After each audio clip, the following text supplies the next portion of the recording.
Ladies and gentlemen, welcome back. How are we doing? How are the drinks? How are the little pots of tea? I'm trying to think of stereotypical Chinese Greek food, but I'm going to stop before this gets too offensive. Welcome back. Apologies for the stream issues so far. We hopefully will have something that will resemble the race or the qualifying on screen shortly. But yeah, it's been fantastic. I'm still joined by Pyro. How are you doing? I'm still here. Yes, I'm still vibing. You know, uh, I'm hoping that we can get qualifying started. Oh no, Yeah, um, boy. We're it yeah, looks we're, like China has we're cursed us. yeah. We'll get some. We'll get some rain check on this. So in the meantime, I'm gonna open a new tab which involves Gen Z slang. I was joking in a separate call before we got onto the F1 desk about how I'm actually 29 in real life and therefore I'm a boomer on the internet, and how What?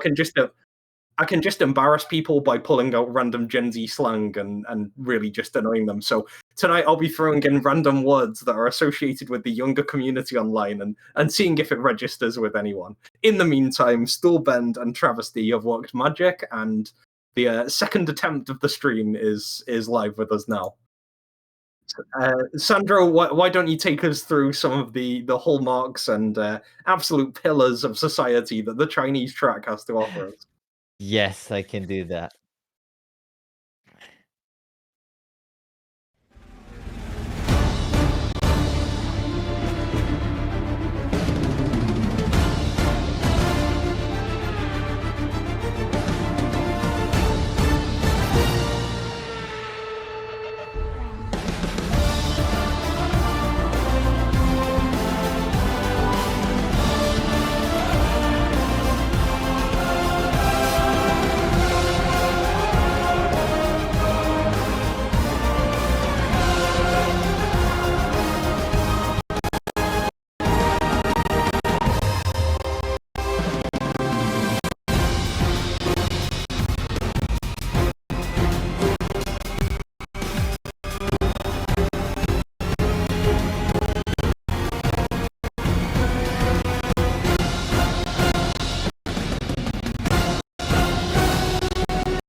Welcome to the Shanghai International Circuit. We are located in Jiangding, Shanghai in China, the land of Bing Chilling. On this track we have 28 laps of a wonderful clockwise with 16 turns, 10 to the right, 6 to the left. We have 2 DRS straights, which is gonna provide us a lot of interesting overtaking opportunities, hopefully. We have P1 starts on the left side, which will lead into the long right hander before the start, after the start. I just hope that we're gonna have an interesting qualifying, interesting race that we had in the past already. A lot of interesting things happening on this track, and obviously I'm joined here with Curtin again. So we only have 1 minute left of qualifying. Yeah. My track intro also wasn't like I expected it to be. I'm sorry about that one, but yeah, hopefully, Curtin, you're not too much disappointed. Yeah, I'm not sure anything has gone right tonight, not least for. I mean, I could talk about the qualifying that's happened already, but I've got absolutely no idea what's gone on at all. I don't have a feed of the game. I'm just going to use this moment to rant about the current setup where F1 only allows for 2 extra spectators. How I have to look at a separate screen to have my own mini-map during the interlude. But in the meantime, feast your eyes on this. We see Pyro's boy Maka coming into the pits. We're already halfway through our 1 minute session of Q1, and we already see a yellow flag on the track. I'm told that there have been many yellow flags thus far, as we see a slow Williams just getting into the pits. Long story short, Zydox at the top. You'll have to see it. Who else would you expect to see high up in the charts? Oh, Sonny, he's in P16. What's going on? He's crashing out. Yeah, What's happening? We sadly haven't seen what happened. We just see the standings now, but we just know that it was wet just a few moments ago, and that some people didn't really like the pit entry. But we sadly do not know what happened to Sunny, who just jumped to P13. I just lost him because I expected him to be up there in the top 10 for some reason. But he only jumped to P13. So interesting, very interesting. Yeah, I've heard news that Sonny was out drinking last night. He also has a bit of a vengeance because he DNF'd very early on in the last race in Abu Dhabi. He's seen Zydox win 4 straight Grand Prix in succession, so he wants to come right back at him. P13 is not the way to do that, but right now he is, at the moment, safe. Monty, Impress, and Blaze all have to beat him in order for Sonny to get knocked out. A lot of our drivers securing safe passage. If we can ask production to get a quick shot of the tyres that have been used, I want to check if they're all slicks. And they're all soft tyres, despite the inclement rain that was there. Blaze has come in, and that is a P13 for him. Monty and Impress still to complete their final laps. Can I interrupt really quick? Go for it. I look at Sunny, P14. We have Monty and Impress still crossing the line. If he drops out in Q1, that would be the most interesting so far in qualifying that would ever happen. We've seen Hodgson already dropping out, but Sunny dropping out in Q1 would be amazing. Ooh, that unfortunate. Impress has crossed the line. It hasn't been able to beat his time. Monty is also, I believe it's 8/10 down at the moment. He's making the final corner now, that sweeping left-hander onto the main straight under that spaceship structure. And that is going to be everyone classifying at the end of Q1. Sonny by the skin of his teeth and Monty getting through. Great news for them. Unfortunate for our 3 drivers who are dropping out at this stage, Envy, Wilder, and Impress. I'm surprised it wasn't Franklin. Honestly, he's a trash driver. I wasn't expecting him to get anywhere near the top 15. I think he needs to improve his basic racing skill, and I think all the Twitch chat can agree with me on this one. Yeah. I mean, it was a short Q1. Sadly, we cannot say a lot of what happened. We just know that we have 3 drivers out now. As we all know, only the top 15 advance here. And Envy, Wild, and Impress are the unfortunate ones today. They will drop out.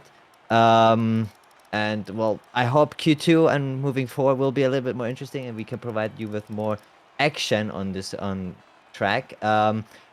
It will be interesting to see if it remains dry or if we will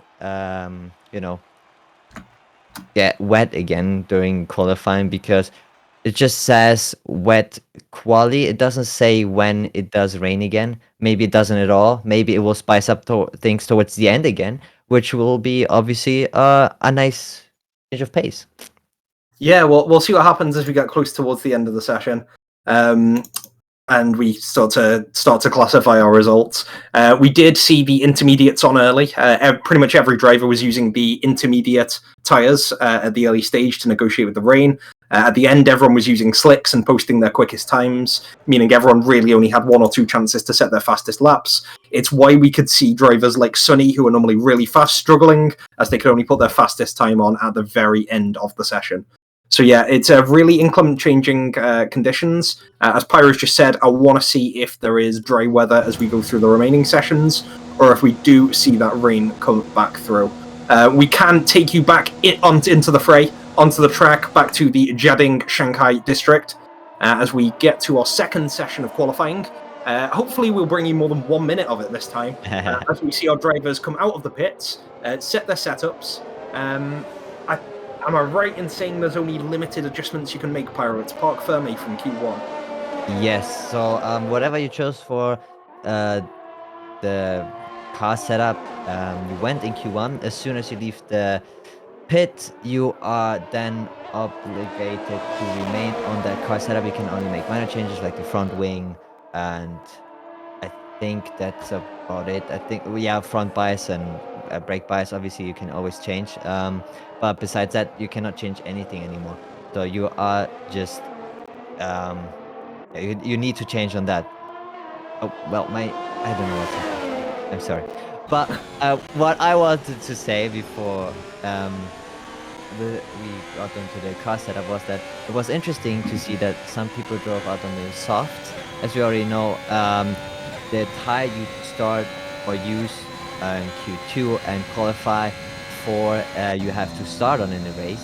Meaning, if you qualify in Q2 and get into Q3, you have to use the medium if you're in the top 10, if you qualify on the medium, and soft if you qualify on the softs.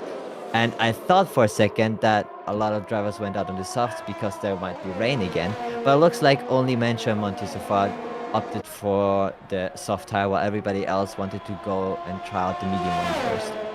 Yeah, it looks like the optimal strategy for the race might be a one-stop.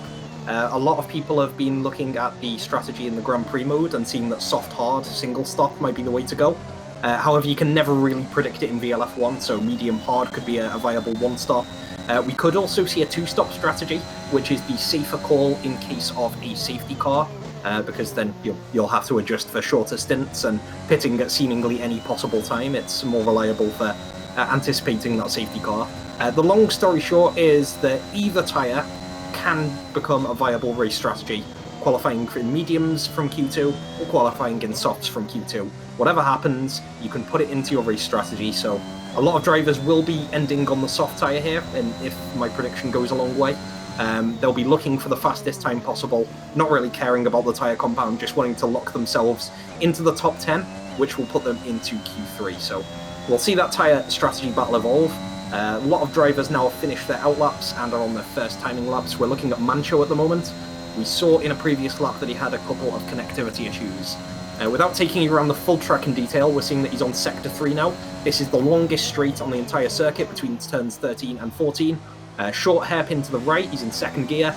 Bit of run off to the left where you can accelerate out. The pit lane is straight ahead here. Someone ought to tell Glenn and Monty who crashed into it. But Mancho is going to take a really slow final corner. I'm not sure what happened there, but this is not going to be a fast classified lap. Yeah, probably wasn't really, or probably didn't want to set a competitive time on these softs, or maybe made a mistake and wasn't completely happy with his time. But I cannot see what he's doing exactly, because even if he wanted to go for another attempt now, he was way too slow for the straight, and probably I assume he will go into the pits now and go into the mediums, or he just thinks with the 137 he's safe, which I really highly doubt, as we've seen in Q1. The time you have to set is around the 133, a high of the 133 or a low 133 to get through. So very interesting to see what he did. Maybe he also thought Franklin behind him was on a hot lap, which he wasn't, and wanted to let him through. Yeah, maybe that's the way to go. It's always nice to give room to your fellow drivers, especially Franklin, who's known for being erratic and has poor control on track. But yeah, it's really good to just sort of be courteous to your fellow drivers who are using the space. So yeah, fantastic work by Mancho, if that's the case. Unfortunate for his classification timing. Looking back to the last time we ran China was in Season 5. We had a lot of fast times towards the end of qualifying because we had the slicks on.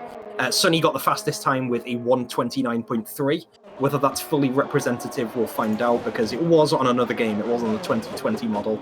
We see Salty Gaben setting a 133.2, and that's going to be a time that a lot of people can improve on, I feel, especially if they use the soft tyres.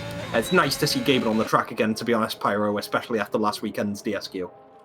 Yeah, and we also, what I wanted to say real quick is that Franklin probably invalidated the lap. Mancha also didn't, or he wanted to set a lap, but he invalidated, sadly.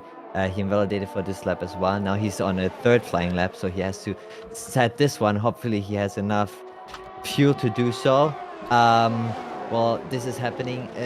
I don't know if production can show us the timings, maybe, because would be really interesting to see how close the grid actually is. Thank you very much. And as we can see, yeah, like I said, the 134 is all right. I expected a high 33, to be fair, but obviously on the mediums you are about a second or two slower than on the softs. And besides Monty, who said a competitive time, I would say everybody else is still on the mediums, with Cytox at the top, with quite a gap to P2, which is now Sunny half a second behind him. Yeah, look at that gap right there at the top, 132.5. Zydox being at the top is no surprise given anyone who's watched the last few races, but the margin of the delta between the top two drivers is fantastic when you consider how quick Sonny is, how quick Gaben is behind him. Just absolute delta right there, absolute driving diff. With no tyre compound factored in. They're all on the medium tyre compound. So those drivers at the top, I think they'll be safe. There's several seconds of clearance between Zydox at the top and the drivers who are battling around that 10th position right now, Carlos and Glenn on the mediums, 134.4.5. So yeah, there's a lot of breathing room there. The drivers from, I will say, Shadow Hopper and up can almost start to look at staying on the medium tyres and retiring. But it would take a very brave man, like we've seen from Charmander in previous seasons, to retire now. You want to stay out just in case you see some magic from the lower half of the grid. Yeah, and just saying about people on the lower half of the grid, we still have Hodgson, obviously, who we say is kind of quite competitive. He still hasn't set a lap. He's currently on a hot lap. Will be interesting to see what his time is gonna be and what the other drivers are gonna do, because everybody that is still on the medium can switch to the soft and start to fight for the top position, which then would, yeah, that might force you to go onto the softs or try another stint on the mediums if you think you can still improve on the mediums and try to set a more competitive lap. So we're still 6 minutes and 30 away from the end of qualifying 2, but it does still not mean that you're safe, even for Zydox. Even though I think his tire is competitive, I don't think anybody's gonna challenge this one. But on the soft tire, you are a lot faster than on a medium tire. So we just have to see him wait. Let's see what Hodgson does on his medium tire. As we all know, it's his track. Oh, it's a little bit wide, but doesn't invalidate. Yeah, I'm pretty sure he got the toe off Mancho as well, and it's great to use the toe on this track. China is a great track for using the toe. The straight in Sector 3 is a great way to build up that aerodynamic speed by having a teammate just go in front of you. The thing there is that Hodge got the toe. Mancho had to sacrifice his own lap time to make it happen. He's got 6 minutes left and Mancho's outside the safe zone. Mancho, you should not be doing that when you've got to get yourself through to Q3 as well. You've absolutely done the work for your teammate Hodgson, who's now in P5 on medium tyres. But you don't want to sacrifice yourself. That's not a healthy senior driver partnership right there. Mancho is going to have to go back into the pits. He's going to come out on the soft tyres and try and scramble his way through to Q3. Hodgson has just utilised his team's resources to the fullest there. Yeah, and actually, even with the toe, he's only P5, still behind the likes of Somta, Gabe, and Sunny and Zydox.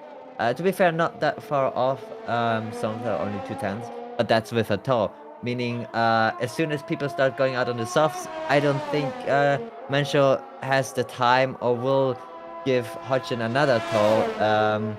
And it will be interesting to see where he slots in. But I think he will be pretty safe. But we see the likes of Maka going out in the softs now, and I think he's one of the first that can maybe threaten the top 5. Yeah, let's take a look. As we see, Franklin, he's completed an outlap. Don't know if that was a double doot on the final corner, so he might have an invalidated next lap as well. So he's got the red mini-map that it's dangerous, and it means he can't classify with a time on this lap.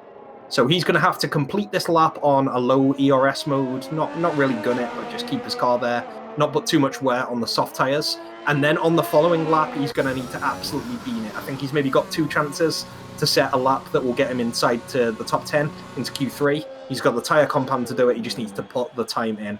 Also below the P10 safety zone at the moment, Franklin's teammate Glenn.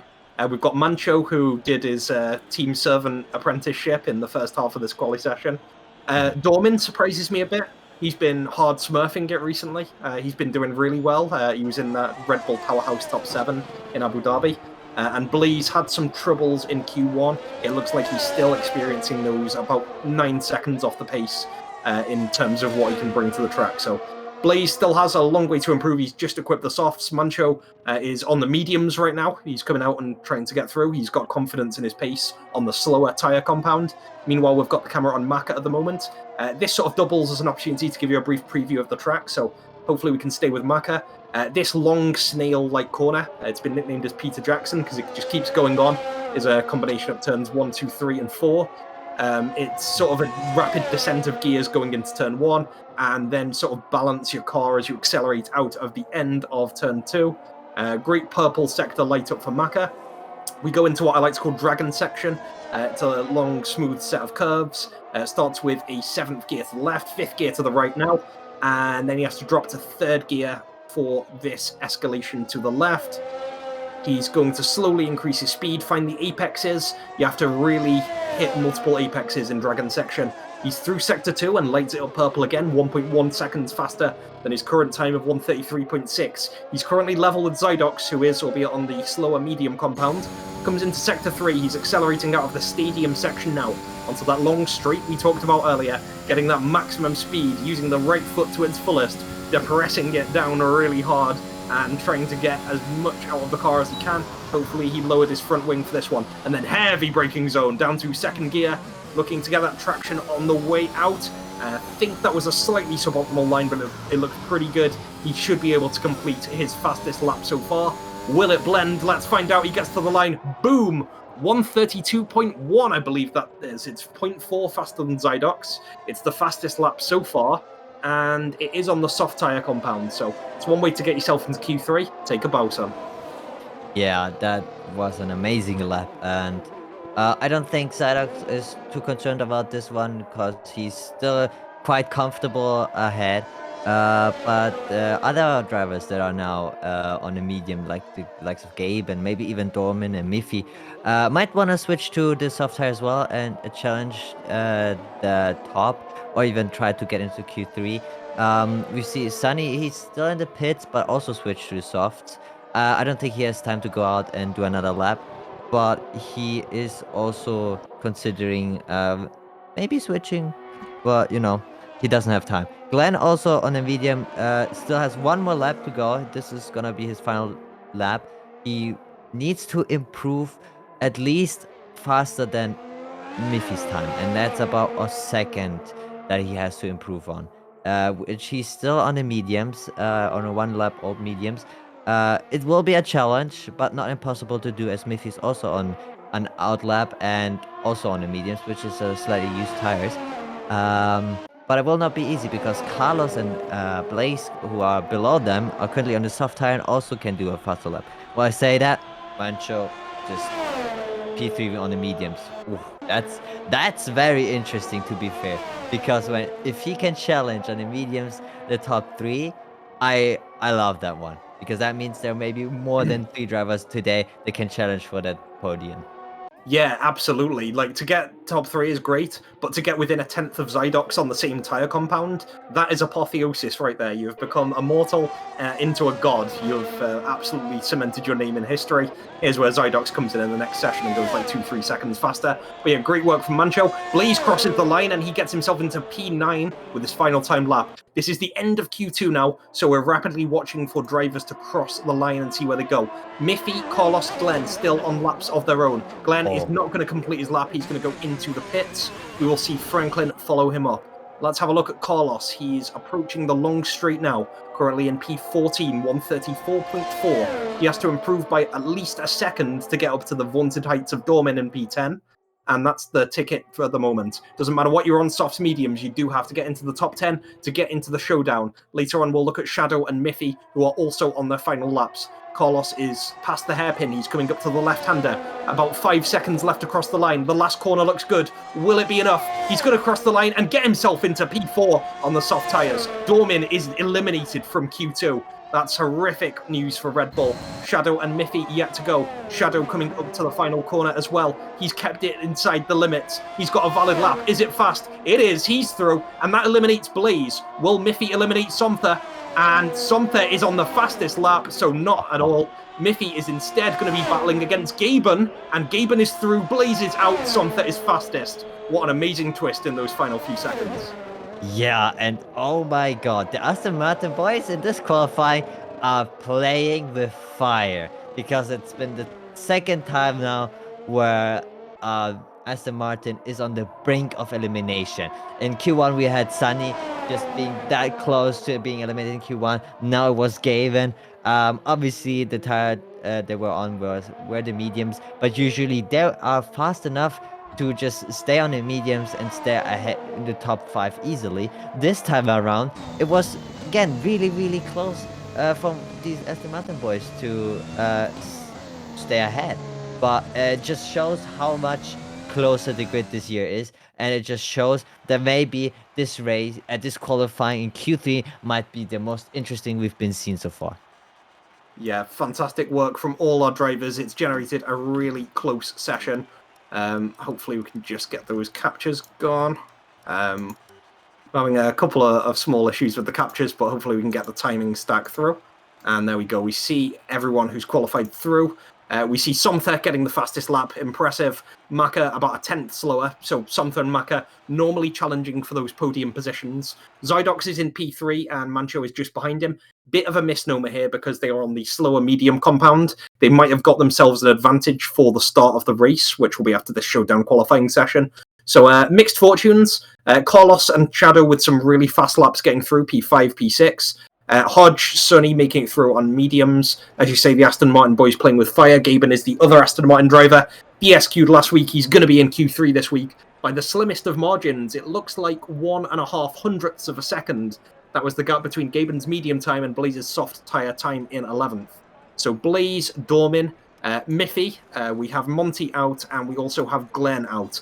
Unfortunate news for Blaze and Glenn, who like their rivalry on track. They're now going to have a rivalry to see who can reach for their drinks break the fastest. Yeah, we were sleeping on. Franklin, for the longest time, didn't have a time on the table, but he somehow slipped into Q3, which is really, really nice. Obviously, of the cost for Glenn, probably, as Glenn is now out and Franklin made it into Q3. That just shows you that Franklin has the time to make it and maybe even challenge in the top in Q3. As you said, Gaben was really, really close being eliminated. Now that the tire disadvantage is away, everybody's gonna use the softs and try to challenge for the P1. So you have the best start on the race. It will be interesting to see how close the grid is gonna be. If it's anything close to, like it was in Q2, there's gonna be one challenge ahead of us, and I love that the grid is so close. Yeah, I love it when that happens. Normally on the more technical tracks like Monaco, where the smallest of mistakes means instant death, you see a bit more of a spread between the times as the skill diff of the drivers who've studied the track does pay off, gives them a nice little delta on the rest of the field.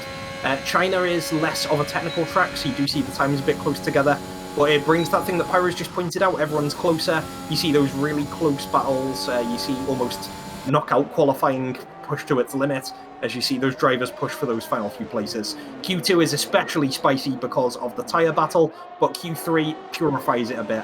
We're back to maximum speed. We've got soft tyres. Now, we're looking at all of our drivers starting their first lap. I've just seen a Ferrari cross the line with super speed, so let's have a look at... Tell you what, we'll look at Franklin. Let's look at him as he goes around turn 1. I've been flaming Franklin quite a bit, so let's see if we can bring any more news to Twitch chat as we keep following him around. Franklin is hitting the apexes pretty well in these first few corners. As I said, everyone's on the softest tyre, everyone's on the minimum fuel. Track evolution is at its maximal. We've got no rain in the sky, everything's set up for the fastest possible times in one lap fashion. We're getting up to Dragon section now. Franklin is very close to the curb. These curbs do mean death on these couple of corners. 4th and 5th, both viable gears here. He's going to cut it down to 2nd and 3rd for the left-hander there. I think he dropped gears in order to secure traction on the apex. He's accelerated smoothly as he approaches the stadium section. Slows down, makes a turn to the left. You want to hit this apex on the right and then get really close to the left-hand section of the track. I think he has left himself not enough room for a smooth exit. He just about makes it happen by cutting it out to the left. I think he could have made that faster. He can improve on that on future laps. But it looks fairly quick. I'm being very, very critical of the man. He comes down the huge straight, approaching the hairpin. Positions his car to the left. Optimal position there. He nails that apex there. Doesn't have his car jut about, should as a result of going over the apex. He's setting himself up for the final corner. Swings it in. Drops to 4th. Hits the apex. Pretty clean on that one. Let's see what his time is. 1:33.4, I think that says. Yes. We've got a really quick time coming in. But Sunny is already going to beat it. Can't quite make out that time. I think it's a 1:31.1. Yeah, I mean, obviously Sunny is just a different driver to the likes of Franklin, but it was really, really nice lap. Besides the entry to the snake, he lost a little bit of the back end where it was complaining a little bit. Maybe he has more time in for that. but we already see the likes of Sunny and Gaben dominating the top 2. Interestingly, Gaben is more of Sunny's time than I thought he would. Shadow Hopper 1 second behind, Micah 1.1 behind the Sunny's time. So we see the first times dropping in now. I think the next one, who's gonna go through the line? I thought there was gonna be another time. There is with Psyduck, so 130.9. So we have the usual top 3. Let's see if Samta can challenge these top 3, even maybe challenge Psyduck's time. He currently does not. I think he's already past 135, 137. So he maybe lost it somewhere or just wanted to do one extra out lap, meaning he just does his out lap now, hopefully. Let's see if Hodgson, Mencho, or Carlos can do the time. Meanwhile, we see Sunny's car, the DRS dropping, opening, closing every time. Not sure if that is on spectator bug or if he did it. Was interesting. Yeah, you'll love to see it. Yeah, as you said, Zydox, Sunny, Gaben getting up there. I like to see Mucka and Somtha in that group as well, and we can't be in China without bigging up Hodge's chances of a win. So, yeah, Hodge still to set a time, his mate Mancho still to set a time, and same for his boy Carlos. Hodge is going to cross the line, and he is going to get himself a 1 second off of Zydox, so respectable time. Hodge does not want respectable, he wants absolute crown and glory. His teammate Mancho comes over. What are we going to see? We're going to see a bit of a slower time. He's in P7, 1.5 off of the lead, 132.4.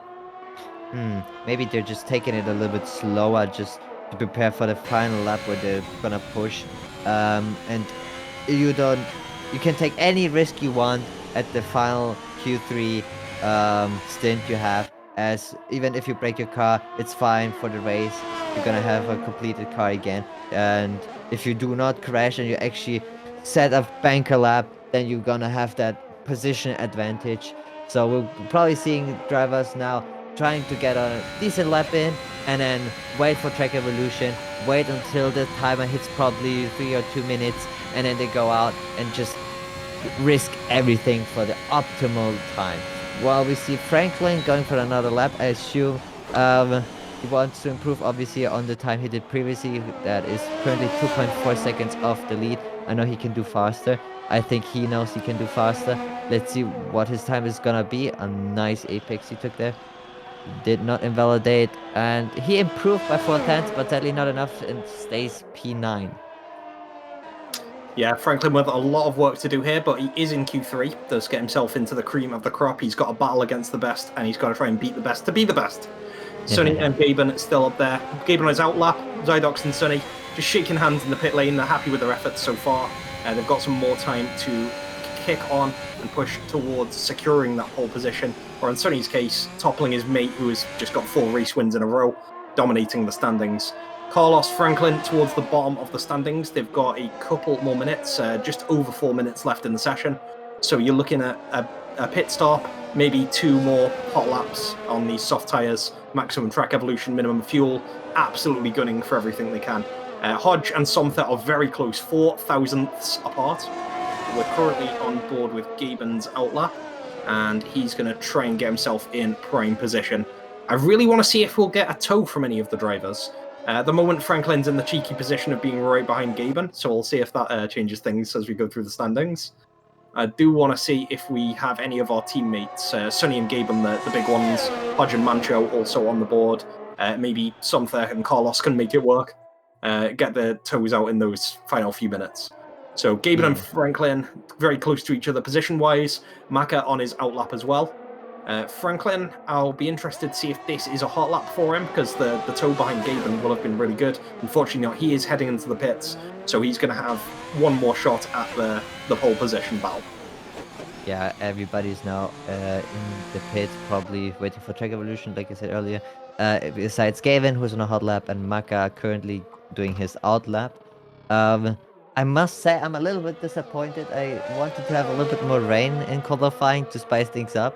Currently it's just been dry, and I think it will just stay dry towards the end. But you know, you cannot have everything you want and wish for. Yeah, definitely it would spice up the battle a bit. Any big predictions for the last 3 minutes? Are you expecting to see any drivers change positions? Any surprises at the tops? Zydox or Sunny taking P1 or P2? Ooh, I don't think Sunny or Zydox might be that interesting of a battle. I mean, sure, it will always be nice to see one of those drivers fight each other and go for the P1, but I would be more interested to see if the likes of Samta, who's currently a 1 second off, can maybe fight it and just hit us with a surprise podium, or even Hodgson because it's Hodgson's win, China. If he suddenly has more time in it, or even Sunny's teammate, Gaben, who's currently on an out lap, maybe he just is not like he's doing his hot lap now. I don't have been paying attention if he's currently that much faster than his previous time, but who knows, maybe he's crossing the line soon and we're gonna see a P1 from Gaben, who no one can beat. Yeah, Gaben coming across the line shortly. He's made a really nice move around the final corner. He is going to cross, and it is slightly slower. It's just under a 10th slower than his previous best time. His previous best time, a 1:31.9. It's a second off of Zydox. Yellow flag from Sector 1, which is the same driver. It's Gaben slowing down. Just being chilling at the moment. I think from that behaviour, he's not going to have another shot. He's happy in his current position, but everyone else is on their outlaps. Maka is the only driver not covered there. Comes towards the line. He's not going to set a competitive time, 4 seconds slower. So every driver now is either on a hot lap or on the outlap preceding their hot lap. It's 1 minute 10 to go. So when the time... Oh, Maka having a nice little spin there. Bit of a tour of the Jiading district of Shanghai. You hate to see it. We're going to see all the drivers push for their final lap now. All the banker laps are over. The risk of totaling your car and then not being there for the rest of the session is minimal now. Everyone's putting their fastest laps down. Maximum track evo, minimum fuel, 0 tyre wear, fresh tyres. And we'll give you reports of each driver crossing the line. Zydox and Sunny set to take P1 and P2, barring any major shocks. That's what I meant with the long right-handers and long left-handers. It's easy to lose your car if you're not careful enough, or if you put too much gas pedal too quickly. You can easily lose your car. And while I said that mention with purple sector 1, which is very interesting. Let's see if he can keep that one on. Gaben either ran out of fuel or is just vibing on the track, which is a little bit dangerous for every driver that's behind him. And currently that's one Red Bull and one Mercedes driver. But luckily, I think he can go out. Yeah, well, production actually says that he might be waiting for a tow, which could be right, because Sunny is coming up soon. And for the long straight, that would help Sunny a lot. But I think for that, he's a little bit too far. He's already almost on the straight. Yeah, this is Gaben setting up. Stoll is well known as the Mercedes master tactician. He's been planning for Brandon for about 5 seasons so far, so obviously he's the first to call something like this out. Gaben is going very slowly, so is Franklin, but I think that's because Franklin has gone off the side of the track. Gaben is now sort of speeding up. He's on the stadium section. I think this is Aston Martin's finest happening here. Gaben is slowly picking up speed as he goes around the second half of the stadium. Sunny is on his hot lap. This is his chance to take down Zydox. Gaben has actually been too slow here. He should have accelerated earlier, but it's looking really good. Sunny is going up right to the back of Gaben, and I don't know if there was contact there, but I've seen better toes. And I'm not Quentin Tarantino. Sunny is going to go round the corner here. Second gear around the hairpin. This would be really awkward if he nosed up the final lap here. 2/10 to beat. Is he going to do it? 1:27 on the clock as he approaches the line. Is he going to get towards Zydox's current time? 1:30.7. It's looking really good. Carlos crossing the line as well. 2 seconds behind. Here comes Zydox. Is he going to have a punchback in this title battle? He goes for it. He doesn't need no stinky toe. He's pole position. Oh, that's a statement. Without a toe, saying, yeah, that's my pole position. Nice try. You tried everything, but it ain't happening. And also, interestingly enough, Gaben actually sacrificed his position because he is P6. He will be starting in P6 because Mancho and Samta have P3 and P4, with even Shadowhopper beating Gaben's time and currently sitting P5. So that was a sacrifice and a half for not even P1 for Sunny. That was interesting. Yeah, Gaben doing what Mancho did earlier in the qualifying sessions and putting it on the line for his teammate. You have to love a strat like that. It's the ultimate supportive strategy. There was a lot of talk pre-season about whether Gaben would have his own championship ambitions or if he would put stuff on the line to help Sunny. I really love his behaviour there, even if it has sort of set him in poor stead for getting the fastest time himself. Sonny, unfortunately, was not fast enough, even with that toe.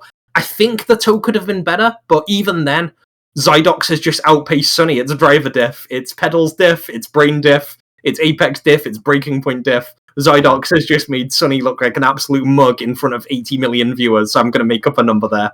And Zydox is deservedly pole position. 1:30.6 is a time, like, it's crazy.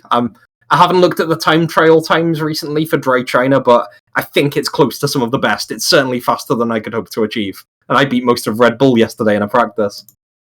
Yeah, and oh my god, with that time, he just shows every other driver, especially Sunny, that he's one not to mess around with, because even if you have a toe, he still has that better time.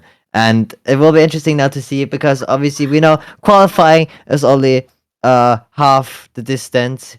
There's still the race where you get the points. There's still the race where a lot of things can happening. The strategy, collision, safety car, all the things. Raw pace doesn't help you a lot in the race only. So it will be interesting to see if maybe Sunny or his teammate Gaben has something in store for him. But if you just go about raw pace, then I don't think anybody can challenge Psyduck so far. Yeah, Zydox is an absolute machine. He's putting out domination, the likes of which we haven't seen since, I would say, ever. Calm was really dominant. Flyer was really dominant. Trav had long spells at the top, and Sunny was just winning races when he wanted to last year. But Zydox is, I'm going to say, a new level of dominance.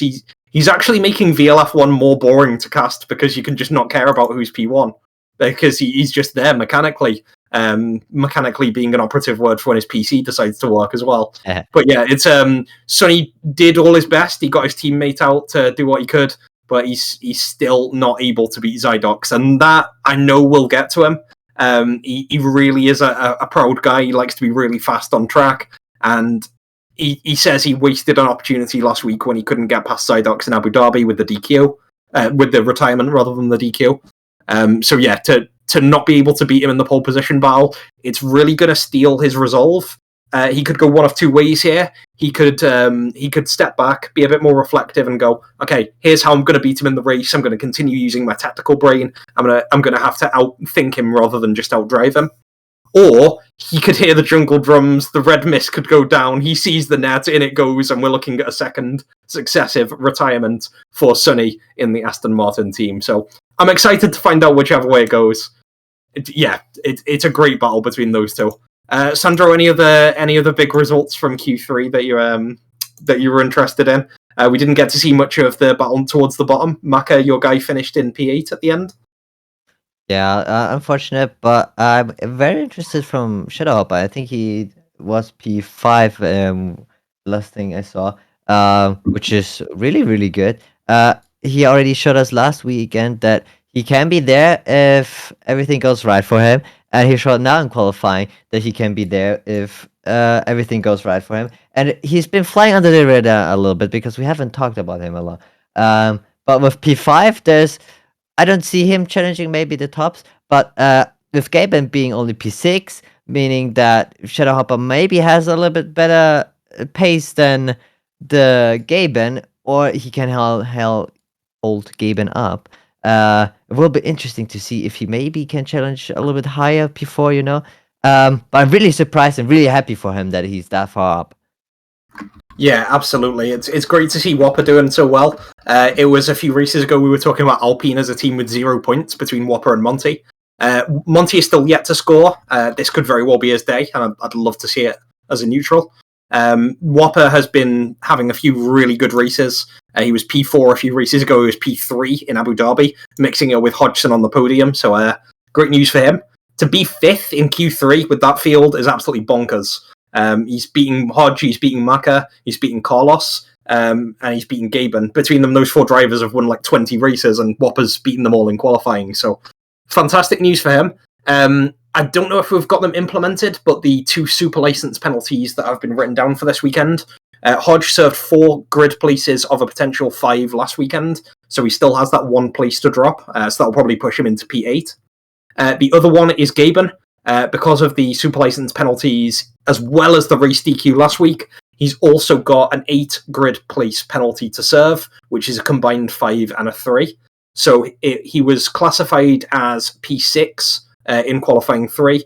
He will probably be starting the race in P14 if the super license system is activated for this weekend. So Gaben, I think that's part of why Gaben was so supportive for his teammate. He knew his final qualifying position was going to be at best mid-grid. So he was happy to just take a few L's and just vibe in mid-table. Maybe go for a slower strategy and see what happens. So yeah, a lot to think about, yeah. I mean, usually, even if you have penalties, you still try to go for a competitive time, as you don't really want to start in the midfield or lower end of the field, because it means you have to overtake more cars and you lose more time, tire wear, everything, and that might cost you the top spot, But you might be right, because yeah, it's just something that you don't see every day, that you have a good penalty. And yeah, give me a second. What's happening? That's okay. We'll get the grid order to you shortly, guys. I just wanted to see if there was any spicy tire selections, but we'll see that when the drivers line up on the grid. Have you seen much of tire strategy for this weekend? Ooh, the tire strategy will be a huge one, because, like I said, tire wear means a lot. You will start sliding a lot more in these corners, especially the long ones. I think there's gonna be a two-stopper, if not even three-stopper, if there comes a safety car in hand, more than I see a one-stopper being utilized. That meaning I cannot see a medium hard. I probably see soft medium medium or medium soft medium, something like that happening more than a hard medium one stopper. I don't know what you think. I think you raced in here just shortly. Yeah, I've got my own experience to draw on, but it's VL has got a bit more volatile since I last raced. My best performance at China was a P2, racing with Travis and Calm at the peak of their powers. And even with tire advantage, I couldn't take out the win. So I've had some hard battles. Back in the day, the big strat was a one-stop. Trav was always good at making one set of soft tires last 58 laps, and Calm was just good whatever tires he was on. I think we'll be seeing a one-stopper from anyone who put on the mediums. Will be medium hard, maybe soft hard if some of our drivers who are on softs want to push it. But I think when it comes to VLF1, especially the modern day grid, we will probably be seeing a two-stopper. I think it's very risky to anticipate a one-stop. I've been very bad at predicting the abundance of safety cars recently. I thought there'd be no safety cars in the last 2 races, but we've had a combined 4. So you've kind of got to anticipate that into your strategy. I will be going over to my boy Sandro, who will be taking you through the grid for this Grand Prix, the Chinese Grand Prix. Yes, and we had an interesting qualifying. We will see Cydox on P1, Sunny in P2, so he couldn't challenge that P1, just even with the tow from Gaben. We have MP3, P4, Mancho, and Santha, who will be challenging the first 2 positions, obviously trying to get a insanely good start. In P5 and 6, we've been talking Shadow Hopper, really amazing job P5, ahead of Gaben, who we consider a really, really strong driver. So we will try and keep that position. In P7 and 8, we have Hodgson and Maka. Hodgson trying to, obviously, getting more ahead. This Hodgson win, as we know. Maka in P8, a little bit unfortunate with the spin in the last lap. In P9 and 10, we have Carlos and Franklin. Carlos, one of the Williams boy, qualifying in the top 10. Unluckily, only enough for P9. And Franklin, the Ferrari driver that had the P10. In P11 and 12, we have Blaze and Dormant that couldn't make it into Q3, but still are really close. They will be trying to challenge the top, obviously. P13 and 14, we have Mithy and Monty, the other Alpine driver, a little bit further down. In 15 and 16, we have the other Project Ferraris, consisting of Glenn and Envy. Glenn in the Ferrari, Envy in the Alfa Romeo, starting further back. Behind them, it's the last row consisting of Wilder and the last William car of Impress, who will be trying to make up some positions to get into the points today.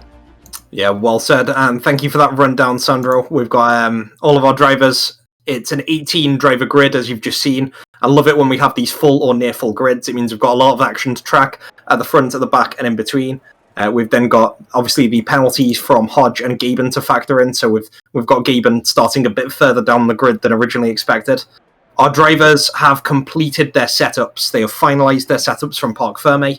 They've adjusted the final adjustments, which are the differential on throttle, and I believe there's the front and rear wing downforce you can set. So moving away from the wet setup to the full dries, setting their fuel loadout, maybe underfueling if they expect safety cars, and of course preparing their tyre strategy. If you're in the top 10, your starting tyre is locked, but everything after that and everything for our back of the grid drivers is up to their choice. Ladies and gentlemen, let's get onto the track as we bring you the formation lap for round 7, the Chinese Grand Prix, here in Season 6 VLF1. It's going to be glorious, and we're already seeing our drivers get onto the track. What I want to see right now is what our tyre choices are from the drivers. Thank you, production. Great psychic movement there. We see a lot of hard tyres, Pyro, towards the back of the grid. We haven't really seen that level of hard tyres in previous races. What do you think's going through their minds? Obviously, they're probably trying to go for the long run. They think as soon as the soft tires start to degrade, they're gonna try and pit. The people on the hard tires are trying to make up for the position with the longevity of these tires and try and push more further ahead, because if it means that there's gonna be a safety car at lap 12, 14, or even a little bit later on when they should change to either medium or soft set, these hard tires have the advantage because they can go that long and don't even lose that much time, while the medium tires, soft tires, obviously start to degrade a little earlier.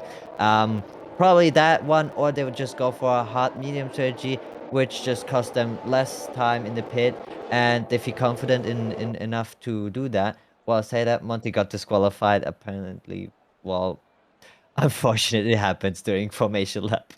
Yeah, you love to see it. Normally you see it in pairs as two drivers collide with each other. Our boy Montague is just going to be sat there on the grid, just waiting for his tyres to cool down as everyone warms them up. It's not good. It's, yeah, just waiting. Luckily, he's on a medium, so not that problematic. I mean, starting on a cold tire is always problematic, but imagine on a hard tire, cold tires, you're just sliding on ice. You're just asking. You go ice skating at that point. Yeah, absolutely. With turn 1 being a fairly slow entry, it's not as bad as some other turn 1s on paper, like Monza, where you've got a really sharp corner to the right. But even so, I think our drivers may struggle with it just the same. You've got 18 drivers trying to make a really sharp turn. You're bound to see something go on. Our boy Monty gets passed by everyone who's just laughing at him getting DQ'd, and the procession is going to be led out by Zydox. Procession brings to mind images of an orderly formation. That's not what we're going to see here. We're going to see an absolute chaotic cluster F word as all of our drivers approach turn 1 and look for that optimal point. Zydox and Sunny is going to be a perfect flashpoint, and it's going to set the stakes for the race to come. All right, Pyro, take us through this race start. Yes, everybody's ready. Everybody waiting for the lights.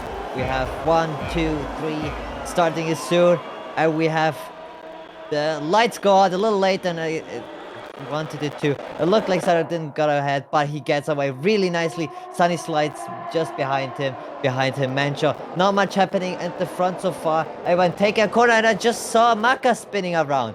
So that's the first McLaren doing a donut, which I really hate because I told them not to spin today, but it's fine. Everybody ahead is still looking really, really good. Zydox driving off. We have in the midfield a little bit more of a fight. Going to the corner. While we say that it was not impressive. Monty spinning around. Oh, and that looks like a huge shunt. Don't know if that was him just spinning and another driver not or being caught out by that. Not sure who that was. But Monty and Michael currently the ones losing out the most. Monty even having to go into the pits because of a broken front wing. Hopefully nothing else. Unfortunately, he got the 5-second penalty. Yeah, you hate to see it. A chaotic start. We did see the McLaren instructions to spin and go to the back of the grid as soon as possible come through. Maka getting into P18, wasting no time. Wilder nearly joining him. Wilder and Monty then had a collision. We're not sure who's at fault. We'll hopefully get some POVs later. It can just be a racing incident. That's how chaotic lap 1 is, especially in the early part when everyone's stacked together. Welder and Monty did collide, and we had Monty taking the L, take the 5-second pen, and most of his wing is now donated to the local area in several pieces. So Monty is going to have to go back into the pits, and he will be dropped from the back of the grid for a while. Unfortunately, the VSC has ended. We're back on green flags, which means that he isn't going to get any sort of benefit from that pit. I like that Shadow Hopper has stayed in his current position. There are maybe doubts over whether he could hang it in P5. So far, he's been pretty good, which is great to see. Hodge, Carlos, Franklin, all up there in midfield as well. And most of the back of the grid were on the hard tyres, so I'm expecting them to struggle to stay with the pack. If you're on hard tyres, you want to go for a nice, conservative, incident-free race where you just sort of trundle along, hope for no safety cars, and just try and grind out laps one after another. I hope that mentality has got into the back of the grid. Certainly hasn't for the 4 drivers who have pitted. Dormin, Monty, Wilder, Envy have all pitted, and I believe that Monty has been able to serve his 5-second penalty in the box, which means we're back to penaltyless. Yeah, and it's really interesting to see Sunny obviously trying to stay in the 1-second DRS because currently it is not activated yet. And as we know, if you are inside that 1-second gap, you can have the DRS activated once it is unlocked. He is currently just half a tenth behind. Mencho is just about 1 second, a little bit less than 1 second behind Sunny. So the group still hasn't really formed. They're just staying close together. Interestingly enough, like you said, Shadow Hopper really good, staying in 5th place, just about a second behind Sonta. Will be interesting to see once DRS activates. While I say that Gaben obviously made up some places, he's now overtaking Blaze, going for that P9. See if he can make it, or if Blaze stays ahead. Blaze wants to break a little later, but cost him just that position and Gaben moving up to P9. Obviously wanting to go as fast as possible up to that pack in front of him. And the DRS later on will not help with the DRS trains that will be forming. Yeah, DRS enabled, so the 1 second gap, as Pyro's brought up, is very important. Gaben did have tyre diff on Blaze, and a lot of people would argue pace diff as well. One thing I want to see from drivers like Blaze is just to not fight for every position, particularly on the hard tyres, and just keep a really smooth incident-free race going. From my experience, that generally gets you points, and at least a fair share of them. So we've got a lot of incidents that probably will be coming as we see the back half of the grid negotiate with their hard tyres. A lot of gaps still below 1 second, so the DRS will affect those. Zydox and Sunny is the big one. They're both looking for opportunities to accelerate away from each other, as well as DRS, which allows the driver behind to catch up. They've got their battery as well, the ERS deployment. So what Zydox will be trying to do is trying to absolutely bean his ERS to increase the gap to Sunny to over a second. Sunny will be trying to use his battery to stay within 1 second until he can use DRS to maybe overtake. It's a disadvantage for whoever's ahead, so maybe a nice little cat and mouse game. We'll see the positions reverse. Carlos is currently under attack by Gaben, who has climbed quite a few positions already from his starting position of P14, coming down the straight, and yeah, we'll see if that happens. Sunny is very close to Zydox right now.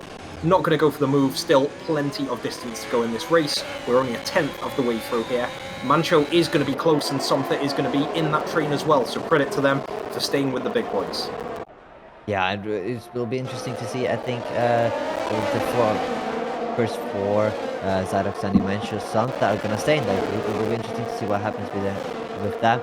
But even behind that, Shut is still, yeah, he's unfortunate he dropped out of the DRS and will cost him some time. But he's still keeping in touch with those. Well, I say that Miffy, Impress, and Glenn are also a little bit of a train. I think there's all on hard tires, trying to fight for that P11, really close together. I can see some groups forming now.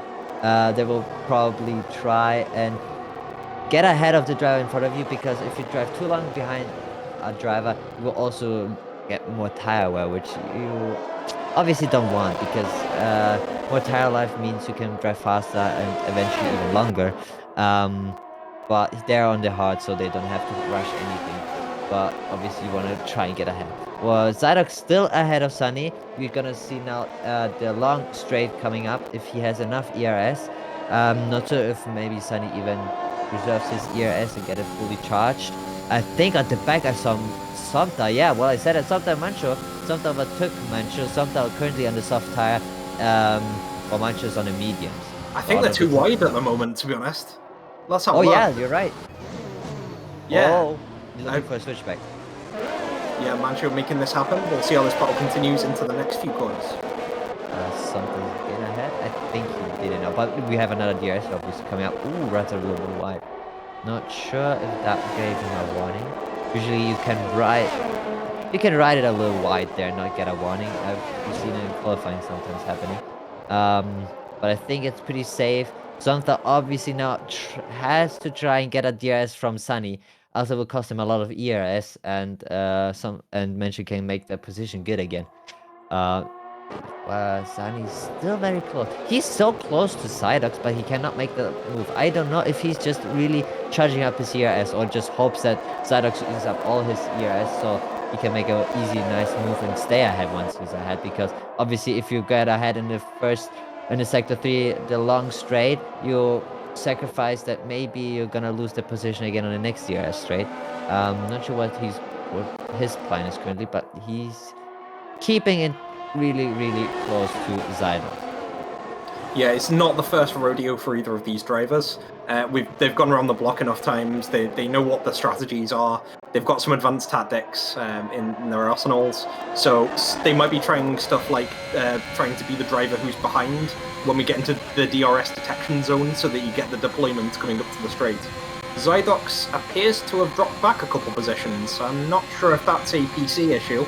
He's currently showing as P6, so this might be the great god of VLF1 balance interceding because Zydox is too strong. We'll take the focus off of him for a moment and see that Somtha is battling towards Mancho. There is a 10th gap there, and that was nearly contact between the two drivers. Not sure if Somtha has any wing damage there. The two drivers are really close coming down the home straight, and I think the battle's going to continue for a while. Somtha has the softer tyre, so the logic dictates that he's going to fall off more quickly. His tyres are probably going to run out around, I'd say, about 8-9 laps in. So Somtha's going to do his best to try and stay ahead for now. Sunny, as a result of the issues plaguing Zydox and this technical setup, has the race lead at the moment, and it is a massive one. It's at least 3 seconds, so he is urinating into the gale force, as the famous expression doesn't go. He's got 3 seconds lead on Somtha, who is probably going to fall off before Sunny does. Sunny is in a great position. Interestingly enough, the first one who was also on the soft was Shitterhopper, and he currently pitted. So he's one of the first to pit on a medium set. Carl's also pitted on a new medium set. So will maybe be something to look forward to, as the softs already falling off, which would not be great for Samta. Because the Mancha behind him currently has DRS and obviously wants to get the position before Samta drives away.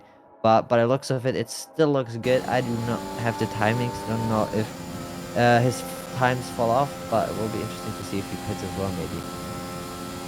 Yeah, we've got a really close battle between Mancho, Hodgson, who's now in P4, love to see it, and then a resurgent Zydox, who's trying to recover his position.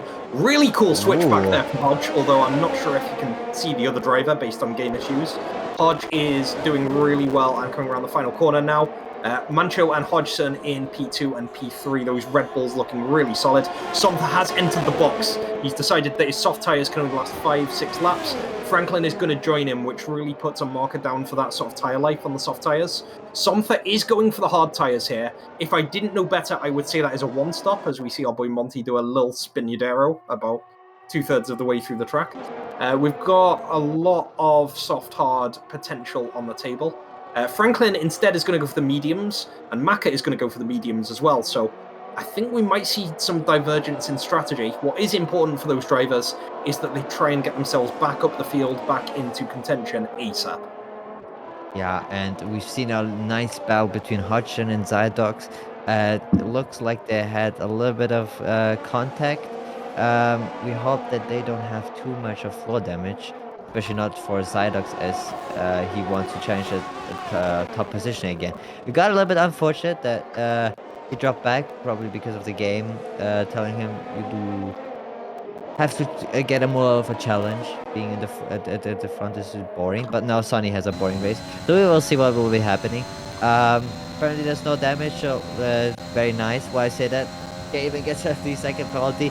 It's one of probably many penalties we will be seeing, but that obviously is always a huge deal towards the end of the race. So far, only one getting penalty. Let's see if anybody else follows him suit or if it's gonna be a more of a clean race.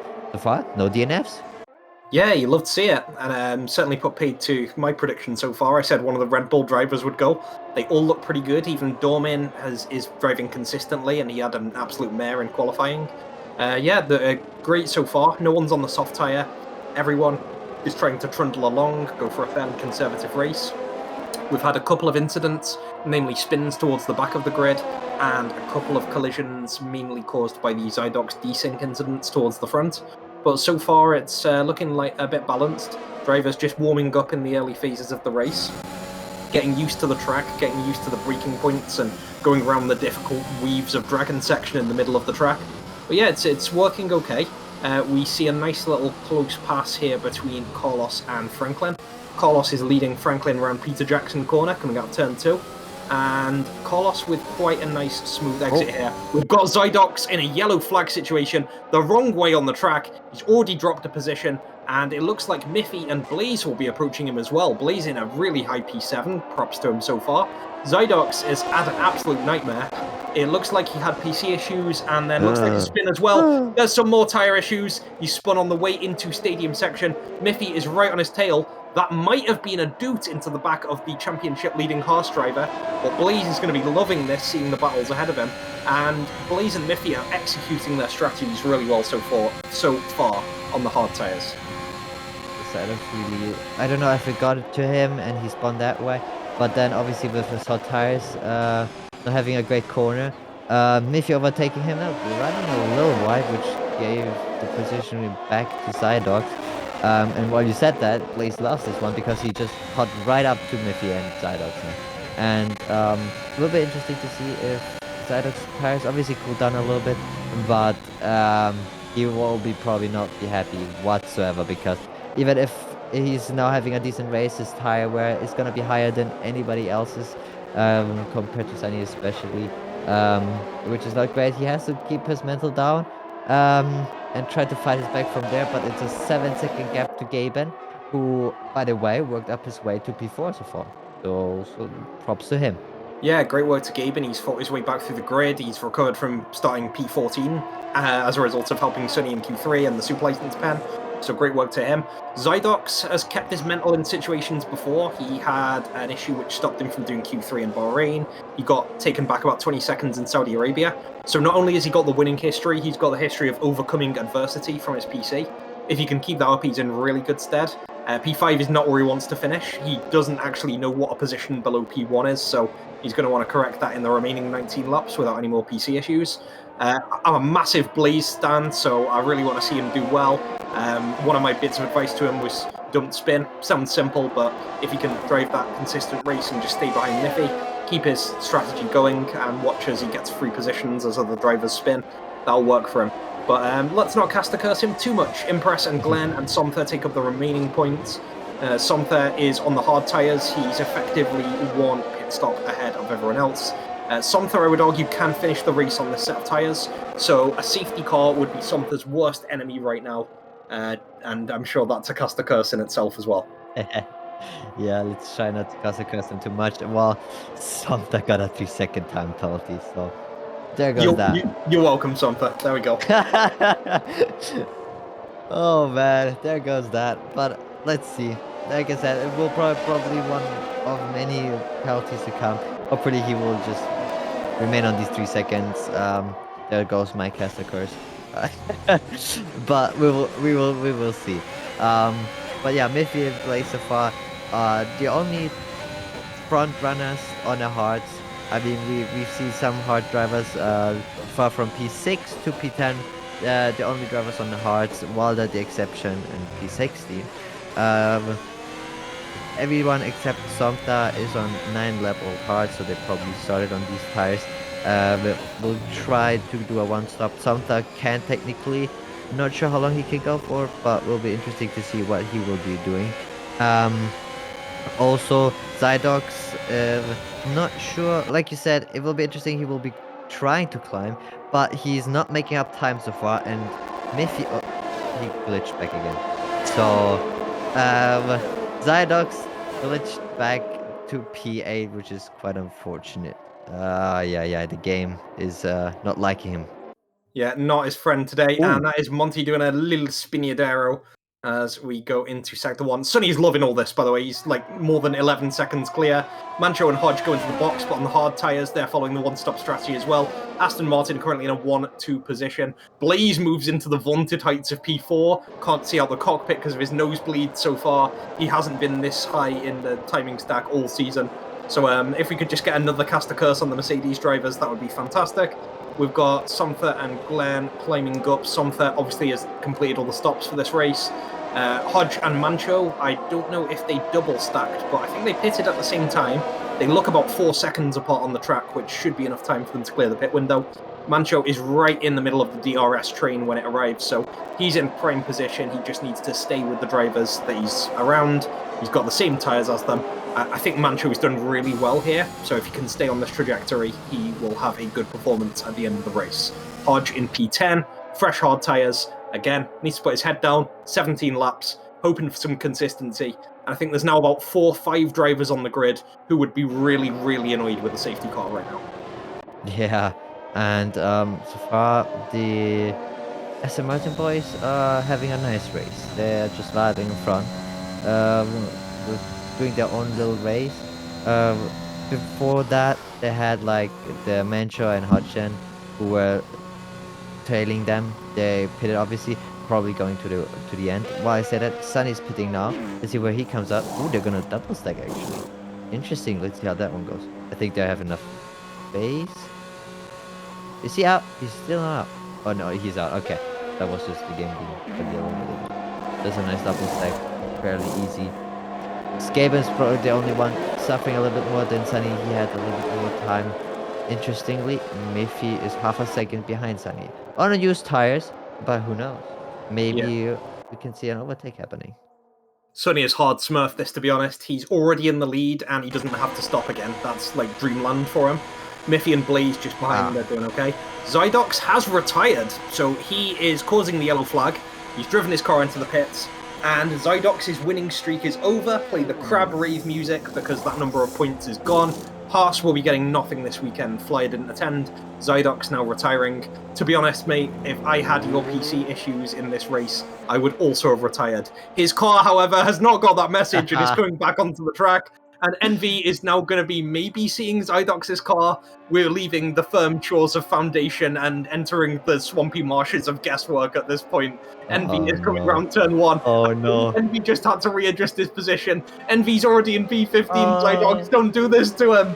I think Zydox is actually moving. Zydox's car number is 41. whoa. And I think there was a collision there. Schrodinger couldn't work out that level of superposition. And Zydox's car number is 41. That's also the level of difficulty set up for the AI in this race. Envy is not going to be happy with that one. The ironic naming continues in the Chinese Grand Prix. And Miffy is going to be fighting here with Blaze just behind him. They're both just absolutely chillalaing around this, neither of them having a 3-second penalty. Blaze might look for the overtake here. Comes around the right-hand side. This is not a great entry into turn 1, however. And Miffy is going to take the outside. They are too wide. Blaze taking the position for now. I suspect as long as they stay fairly civil, they'll be able to keep exchanging those positions. Mancho has made his pit stop and is 1.4 seconds behind this. Ooh, and it's very nice. We have P2 Blaze and P3 Miffy, which is very, very nice. Obviously, they're on used hearts, but, you know, it's still something.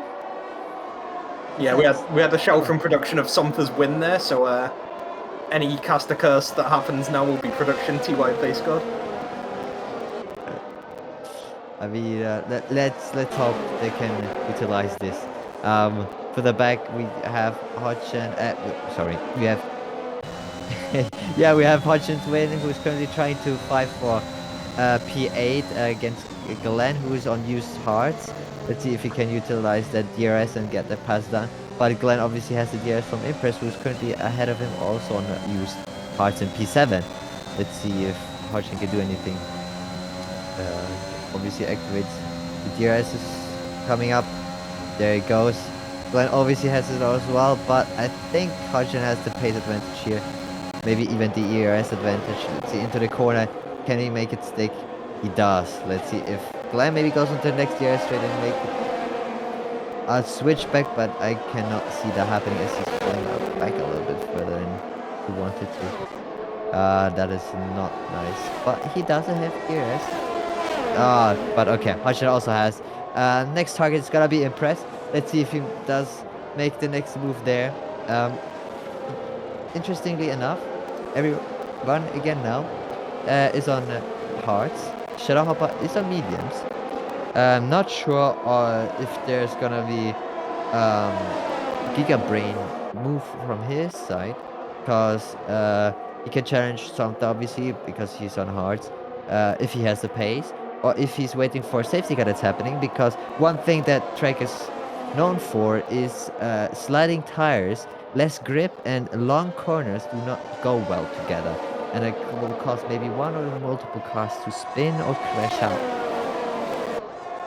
Yeah, and we don't want that, but also in a weird, twisted way, we kind of do want that.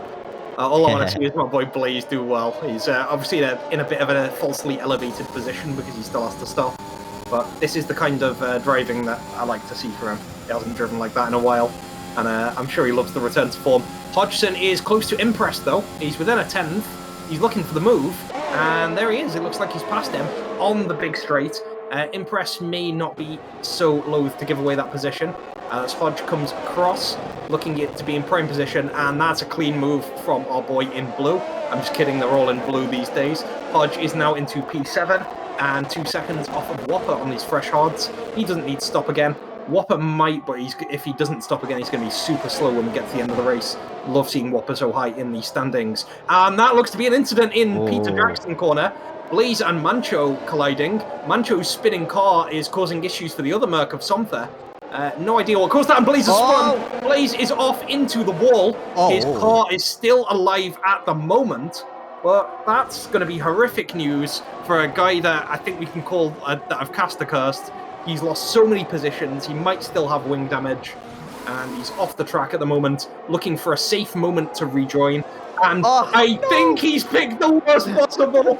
Dormin has had so much bad luck this race. Blaze has decided to singularly target him for vengeance, retribution, and devastation.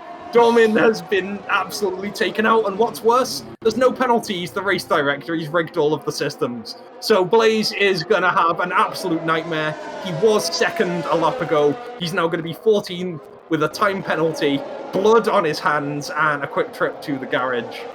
His boy Somtha takes P2, but this is going to be on a highlight reel of not good moments, and that's the best way I can put this. Oh man, and while that's happening, Gaben is gonna overtake Impress. But yeah, like you said, the cast a curse sitting here. But that's what I meant with used tires and long corners. They just don't go well. And then it's just one moment, and you might not even feel it yet, but your car's already starting to slip away. And then when you maybe feel it, it's already too late, and you just start spinning. And then he just was a little bit unfortunate with rejoining, and Dormin unfortunate, but hopefully Dormin didn't get any damage from that. Yeah, Dormin got a lot of emotional damage from that one, I'm sure. There'll be choice words on Discord and VL Racing in general afterwards, but yeah, one way to improve tensions between Mercedes and Red Bull is that not happening. With that said, we didn't get a safety car, we didn't get a VSC. We're continuing with a race that has only had one VSC near the start and has not yet had a full safety car. How is that for a caster curse? We've got all the drivers continuing on their fairly slow, conservative strategies of one stop. Everyone's abandoned the soft tyres, those who've had them. We're still on mediums and hards only. We had, I think it was Glenn and Impress in the box. Blaze has now recovered his emotions, his soul, and his mental in the pits. That was a long pit change for him. And he's coming out on medium tyres, 12 laps to go. He can make those last till the end. So he's going to do what he can there.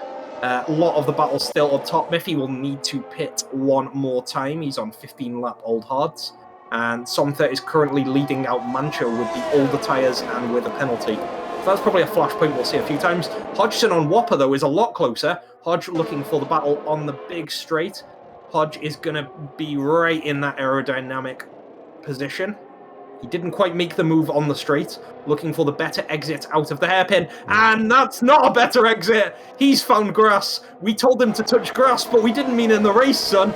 He's going to be off to the side, and he's going to lose his place in that battle. Shadow getting a nice little reprieve. Yeah, and Gavin loves this one because he's now has an easy overtake on Hodgson, as Hodgson doesn't have the speed because he didn't get a nice exit out of that turn and moves up to the 6th position. Obviously, Hodgson's not gonna just let him do that. Let's see if he can fight back. Unfortunately, I think that's Monty ahead of them. Yeah, that's Lap. So he has to move to the side. Will do so. He does not impede anybody, fortunately. All but Monty probably now wish for, you know, a safety car to catch up maybe, with especially the likes of further back, Blaze, Envy, Waller. Further in front, Sunny probably doesn't wish for a safety car because he's 10 seconds ahead of Samta, who's currently in P2, and, you know, currently holding that 10 seconds. So he matches the time of Sunny, looks like it. Which is good for Sunny, not so good for Samta, because Samta wants to get closer. But Samta also has the threat of behind, and currently that being Mancho. Talking about Mercedes and Red Bull rivalry. Yeah, it looks like a real racing rivals battle. You've got Sumter and Mancho together. You've got Blaze fighting Dormin. I'm sure the Williams boys can find a way to get in the way of Hodgson if they time a pit stop right.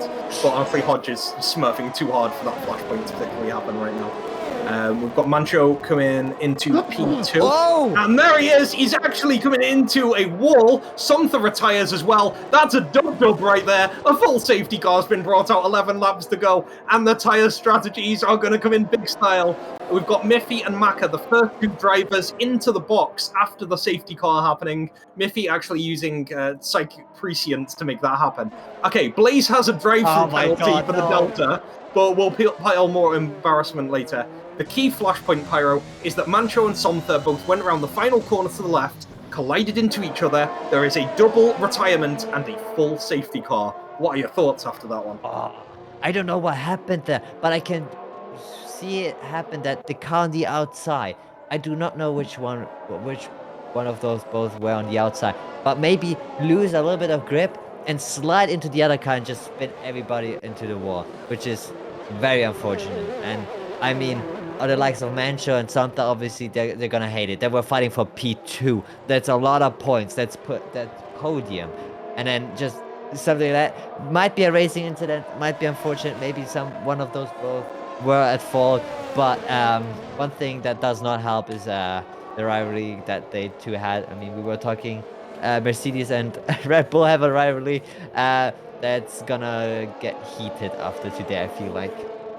Yeah, Miffy and Impress, by the way, are only 8 seconds apart, so it might not even be done yet. So, yeah, Red Bull, Merc, watch out. All we can say is that Ferrari have free position gang raised up from this one because they were, like, languishing, but now in, like, P8, P9. Sonny is coming into the box, and we'll see what he goes for here. There's going to be 10 laps left, probably 1 or 2 of which will be under the safety car. So, soft tyres may be the way to go. 8 laps is sort of pushing it, but it's a strat you can go with. We'll see what happens here. The medium tyres are being brought out. They are going on to Sunny. I don't think drivers are trusting the soft tyres with more than 5-6 laps. Everyone behind Sunny has pitted, so Shadow is in. Sunny's teammate Gaben is in, and Bobbity Bodgson is in, looking for that win in China. And we've got Miffy, who was the first in the box. He's coming towards the home straight. He's going towards the back straight. My apologies. Miffy is now on the home straight. Dorman was on the back straight. We'll see if we can mix up our AlphaTauri drivers a little bit more. The long story short of that one is that Miffy was able to get a great advancement of positions there. He jumps into net P2, 0 penalties. The timing could not have been better there. So Miffy must have instructed Mancho to put that double collision down so that Miffy could get points. That's what I'm taking from this one. Yeah, might have been happening there. We'll now have a safety car reset. I think everybody, not sure if Monty had the time because Sunny pitted to unlap himself, which would be amazing. So everybody is back into the race. Safety car obviously levels out everything again. Sunny will probably not like that much, the safety car, but the likes, like I said earlier, Blaze, Wilder, Envy, Monty would love a safety car, and they got one now. So it will be interesting to see what will be happening for the back in the grid. But also in the middle of midfield, we have likes of Hodgson, Impress, who is currently P6 nonetheless, and like you said, close to a Red Bull. So hopefully, nothing will happen there. Just fair battling between those two, and we will see if there is gonna be more spice thrown into this game. As we cannot sadly say it's just a 5-bepper. It's more of a like a 9-bepper, but still, nonetheless, really interesting stuff that can happen. Yeah, anything can happen here. All of the drivers are being brought together. One thing I want to point out is that 2 of our DNF drivers, that are Zydox and Somther, they were the 2 leaders in the World Drivers' Championship. So if the top 2 drivers in the championship are gone, it just emphasizes that feeling that it could be your day if you want it to be. Miffy and Shadowhopper, the last time they were fighting for P1 or P2 was in Monaco Season 5. Whopper might get his 2nd successive podium, which is absolutely pog. The tyre diff is fairly negligible because everyone's on mediums with between 0 or 2 lap wear, Monty the exception, but he's at the back anyway. Gaben's penalty now looks really bad. He's obviously in a field that's been brought really close together, so that penalty is going to count for so much more when it comes to the clustered field. Miffy and Shadowhopper have been absolute beneficiaries here of the timing of the collision between Mancho and Somther. Monty has retired from the session in the box.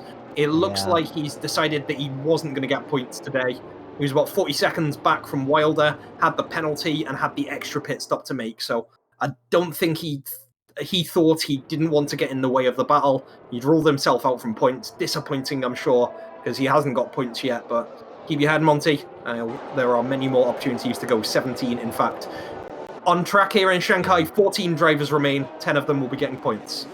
I mean, it is really unfortunate, unlucky that these games do not let you unlap yourself. So once you're lapped and you are stuck behind the safety car, it's just over. At this point, that happened to Monty as well now. He was sadly 1 lap behind.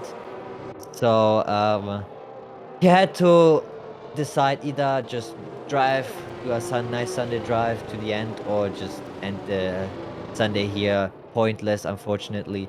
But there was not a race to win for him anymore. Then he decided to just call it a day, which is unfortunate, but sadly, Codemasters gave us these options. Yeah, Codemasters giveth and taketh away. They have reached out to Zydox's PC and stopped its heart, but they've caused some potential fun for the rest of the race. Sonny's lead was getting too big anyway. We don't want that to happen here. So Monty's out. His car isn't going to impact the race like Zydox's did after the retirement there. Got 14 drivers remaining. Not everyone is in the stack yet, so Wilder is still making his way through Sector 2. Normally at the start of Sector 3, if everyone's clustered, we get the signal that the safety car comes back in. We haven't got that to my knowledge yet, so unless Wilder gets a real move on, we'll be seeing the safety car stay into lap 21, which will make it a 7-bapper for the title here in Shanghai. Sonny just bing chilling at the moment. The tyre diff doesn't matter too much. I don't think any driver will care about racing 1 lap more or 1 lap fewer, because with the same tyres, there isn't a change of compound, there isn't a tyre that will give out any sooner. Sonny's just got to try and keep everything up, keep the poker face going. Everyone else has got to try and manage their fuel. If anyone underfueled before the race in prediction of a safety car, they've absolutely smurfed it. Blaze is in the box, it looks like. I don't know if he had wing damage. Did he pull a Hodgson? Tactically speaking, this is a horrific time to pit, so I have to assume he's got wing damage. Let's see what the Merc Garage are doing. Maybe. Oh yeah. I don't know if that it's is the soft. Smart. Oh yeah, my God. I don't know if that is a smart decision or a bad decision because everybody's on the mediums. Technically, he might have smurfed it, but also, I mean, he doesn't lose that much time. There's still this S section in first sector, you know, and he can easily catch up. And it's like you said, only now a 7-bapper, but I don't know. Who knows? Maybe. You know what? The man has just thrown all the dice. Like, he has gone all in, grabbed the player next to him's chips and put them in as well. That's how much he is YOLOing right now. To be fair to him, he didn't fancy himself about beating the drivers in front of him on raw pace. But he's just put on the soft tyres. He can make them work. It's worth saying that the previous usage of the soft tyres was done by Somther. He kept them on for 5 laps. I think Franklin had them on for 6 laps. They are fairly untested. 7 laps doesn't seem out of the realms of possibility. What Blaze has done is he's given himself a fighting chance against the drivers ahead of him. One of them's his teammate. He's also got Dormin to face, and that would be a hilarious 1v1 given what happened already. The safety car is going to come in this lap. It's spent its maximum of 3 laps meandering around the track. It's had enough of everyone's excrement, and it is going to come back into the pit lane at the end. So this is where the poker game starts. Sunny is going to be leading out the field. He's going to be leading out the remaining drivers. He's going to have to brake to give the safety car enough distance to go back into the box, and then it's all on him when he chooses to accelerate.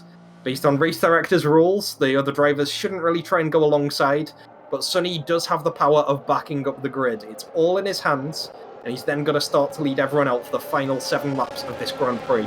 All of the points are still to be awarded. Zydox, Somtha, Mancho, Monty are out. Flyer and Nawor didn't feel like this was their weekend. 14 drivers remain, one of whom has a drive-through. Sorry, Brandon. But, yeah, I was about to say. Yeah, go for it. He has a drive-through, so it doesn't even matter that he's on the soft. He has to catch up so much more than we thought, which is unfortunate because he could have big-brained this one. But this drive-through just nullifies everything. Unfortunate, bad driver, bad team. What can I say? Stolben Merkstrats. Back to the race. We have Sunny setting off for the poker face game. He's going to come around the final corner here. Is this where it accelerates? Miffy is right on his tail here. Miffy and Shadowhopper don't know what to do with podium positions. Just kidding. Shadow had one last weekend. But Sunny is going to lead everyone out. This is the final 7 laps. Everyone's coming to 4. It's going to be minimal amount of tense between the drivers. Gaben looking for the inside line. Shadow on the outside. Is he going to find the right braking point? Sunny is going to look for a bit of an advantage here, and Gaben is sort of putting a big blockade, a big wedge between Sunny and the rest of the grid. Miffy is almost out of DRS already. Such is the power of Sunny's DRS. We have a great clash here between a Red Bull and an Alpine. Hodge, sensing that it is his win, is going towards the next corner, looking for the apex and also looking to send Shadowhopper into an early grave, it looks like. We've got Sunny coming around halfway around the track, and he's already a second ahead, demonstrating his supremacy. Shadow and Hodgson are so close. It is the peak flashpoint at the moment as the drivers continue their way around Dragon section. They've got the best part of 7 laps to go.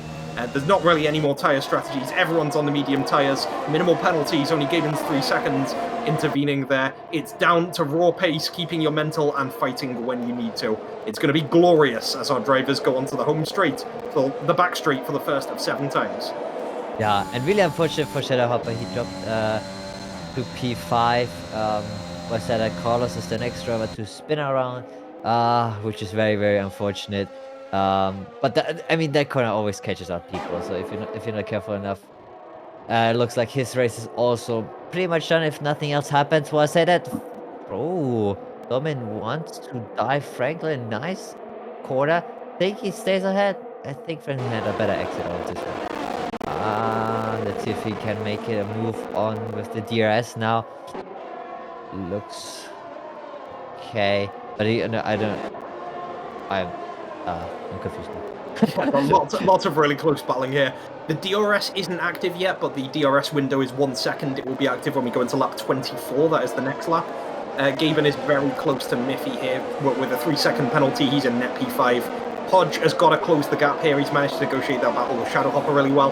And I want to give a shout to Franklin. I've been fake flaming him earlier, but he dropped back from that battle of going too wide into the final corner with Dormin, because that could have left him with a big collision, and it means he can keep fighting into the remainder of this race. We have another yellow flag, and it looks like Carlos having a bit of a mare coming out of Peter Jackson corner, but that's going to be of little relevance to the rest of our grid, who are in a position that will create a large DRS train this time next lap, apart from Sunny, who is beating off into the distance 2.5 seconds there. Wilder with a 3-second penalty at the very back of the drivers that are fighting for points at the moment. Gaben within half a second of Miffy. Hodgson within 0.8 of a second of Gaben.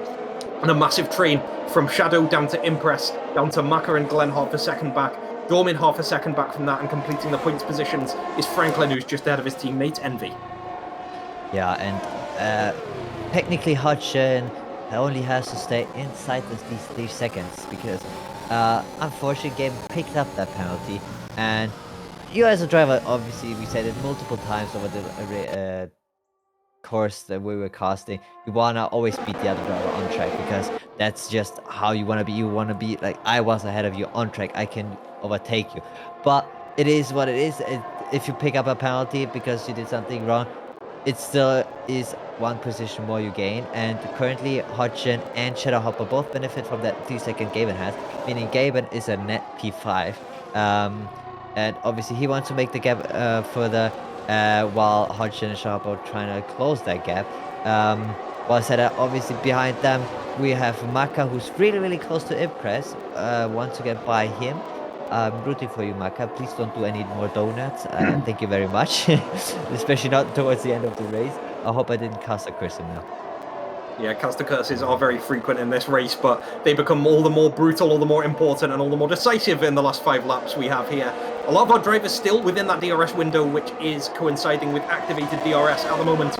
We're seeing Maka within half a second of Impress. They are approaching the stadium section on lap 24. It is 4 at the line. Sunny has made this Jiading district of Shanghai his own dominion. He's so far ahead of Miffy in P2.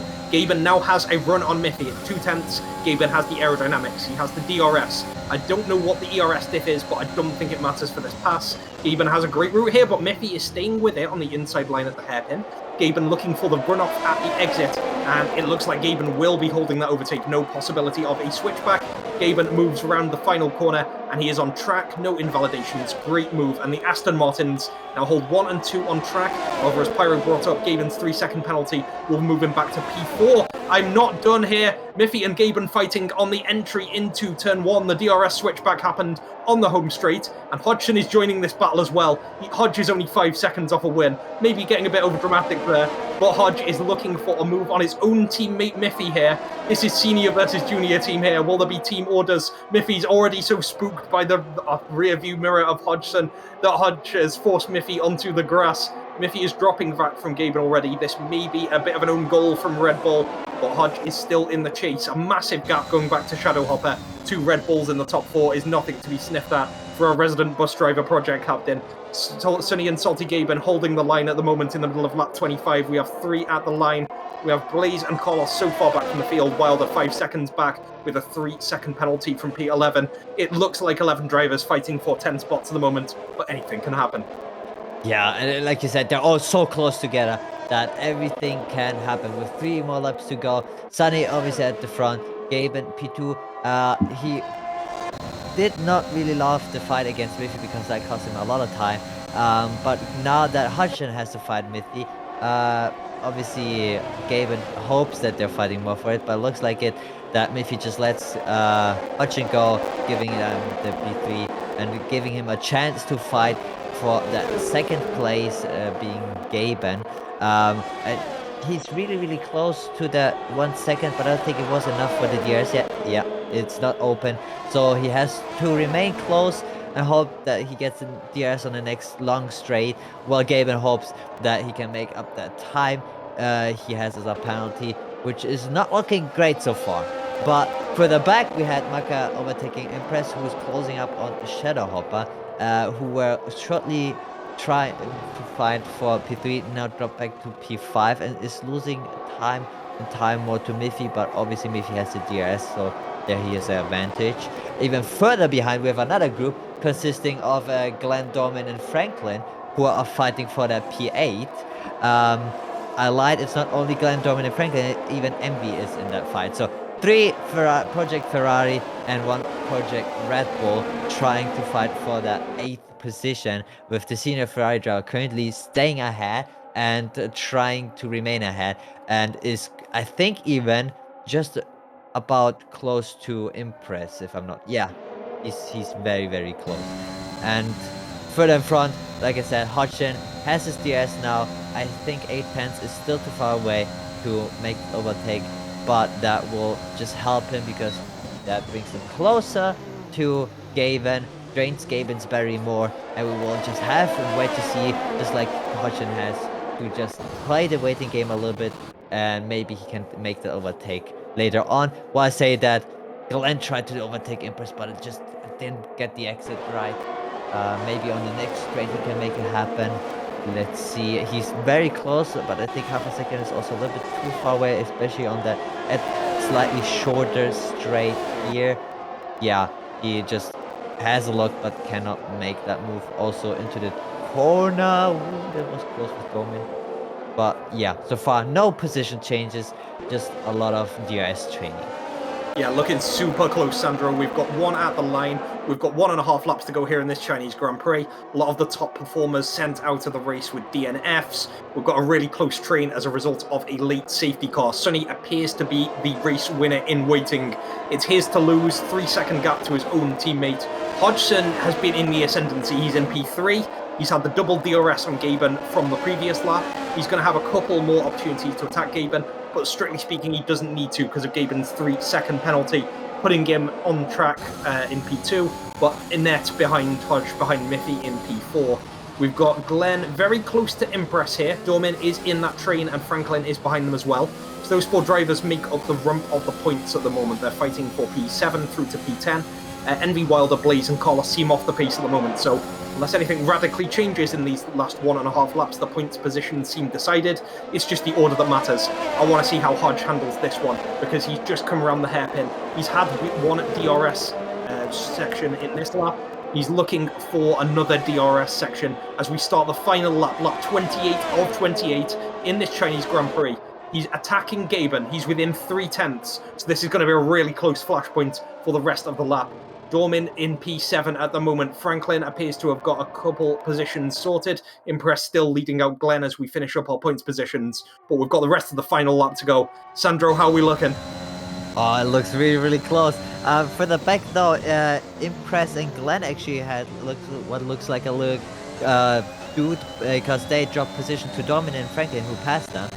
Just as a quick side note, while the fight between Gaben and Hodgson is happening, and Hodgson has to remain now really, really close, because I think if he stays into 3/10, if he can make it happen on the back straight, then he's really close to get that overtake and maybe even break a little later and overtake Gaben here on track, because as you said, the 3-second penalty will drop Gaben back, but Hodgson wants that on track. Yeah, Hodge doesn't look like he's going to win this one. His time will come. It isn't this race unless Sonny piles into Gaben. I do want to see that. Hodge is within 0.4 of Gaben. This is his attack. This is the final DRS zone of the race. Hodge is going to be looking for it. Sonny has actually dropped back to give Gaben a chance to build up the DRS. Hodge is within 0.3 and is mounting his own attack. He's looking for everything he can. Hodge is looking for the position, making a slightly closer turn on the apex. Sonny has sacrificed so much to help Gaben, has repaid the debt from qualifying. Sonny will cross the line from disqualification to absolute victory. That is going to be fantastic news for Sonny. Second win of the season. He's going to cross that line in P1. Hodge, Miffy, Gaben is the order in the top 4. Hodge getting P2. Shadow, Maka is going to be P5 and P6. We're looking for the remainder of the points. Dormin, Franklin, Glenn, and it looks like Impress will take that final position, finishing the race, but looking out of the points. Wilder, Envy with a last second spin, Blaze, and it looks like Carlos will spend the next 30 or 40 seconds completing the rest of the lap. He had an incident on the first lap after the safety car restart, which is unfortunate for him, but he is going to put his name on the finishing classification list, which is something that 4 drivers can't do. Monty Mancho, Somtha and Zydox did not finish. They retired from today's race. Mancho and Somtha in quite violent circumstances. But in the end, Sonny gets the dub. Yeah, and Sonny had a dramatic race in front of him. Got a little bit of luck with Zydox dropping out, and he just dominated the race today. And even towards the end, he decided to help his teammate out, which you can argue is a little bit late, but rather late than never. But it cost Gaben still to drop to P4, and meaning we have 2 Project Red Bull again on the podium. And I mean, Paris might be probably happy with the 2nd and 3rd place now here, I assume. And everybody behind them obviously also really happy. Gaben getting driver today. He started from really far behind. That makes sense. We gained to P4, technically P2. A great drive from him as well here. Amazing race we had today. Yeah, absolutely well played from Sonny, and I love the teamwork in Aston Martin. It's a massive contrast to Zydox in Haas, who, even with all the PC issues, has had to go it alone. He hasn't had Flyer in his corner. So it really shows the battle of 2 drivers against 1. We talked on the pre-show yesterday about the power of having 2 drivers in a constructor against a solo effort, and it really showed today. Although you can argue Sonny would have had that race wrapped up. It was really well driven from our boy. And in terms of the narrative, it ends a run of 4 consecutive Zydox wins, which is really important for him. if Sonny is going to do anything in the World Drivers' Championship, he needed to put a stop to that. So Zydok's getting no points, Sonny getting 26. It's going to put him right back in contention. The fastest lap adding to that point total as well. Really well played from our boy in Aston Martin. We had a couple of drivers scoring really highly as well. As much as we built up all of the Hodgson winning talk, the fact that he finished second is absolutely magnificent for him. Looking at the short driver standings, he was in P3. He will lose a position to Sonny, but it looks like he will gain one on Somther. So being in the top 3 of the championship is nothing to be sniffed at for Hodge. Great news for him. Miffy also scoring really highly as well. He's on the podium. Fantastic work for our junior Red Bull driver. Pyro, it's great to see Maka as well getting into the points. He got P6 in the end, 1 second off Shadowhopper. Wilder was also P11, narrowly missing out on the points positions. How are you feeling about your own team's performance? Yeah, well, it was a little bit unfortunate. Towards the end, he was still showing that he can technically be somewhere in the midfield. Maka also, his misfortune is still haunting him. The incident at Lab 1, we don't know what could have happened otherwise, but I think with P6 he can be pretty happy. I'm pretty happy that still good points that McLaren can count on, and I mean. He just did what he could. I mean, I'm very proud of them, both of them. Still, it was just I don't know. That's the unfortunate is just hopefully will disappear at one point. Also, I heard that well, I said these tracks that are upcoming are not his strong suit. So maybe later on in this season, he will be showing us his real pace that he has. Yeah, Wilder, he wasn't that great in the entry draft race, but he's really succeeded well in Austria. He showed a lot of pace in Abu Dhabi. I hope he can return to that sort of form. I think tracks like USA, Mexico later in the season will be well suited to him. But yeah, we've got a really long call before we get there. We've got to complete our tour of Asia, the Far East, Japan and Singapore beckon. But yeah, for now we can just look at the bask in the glory of China. Great news for Sonny. Great news for Red Bull. Gaben really coming in hot and cooperating with Sonny, his more successful partner at the moment, really well. I also want to give a shout out to Dormin, who had a pretty unfortunate qualifying, got hit with the Blaise Batista bomb halfway through the race, and then recovered really well to finish in P7. So that's a great recovery drive from him. Franklin and Glenn also picking up points. We said before the race that maybe their run of consistency is over. Not the case. They both picked up points, 4 for Franklin and 2 for Glenn. And then we have a little Salzburger boy on the point sheet as well. Impress currently 1 point from P10, which would take him to 11 points in the standings, get him closer to toppling Flyer. Yeah. Now, Also, go real quick, on, Pyro.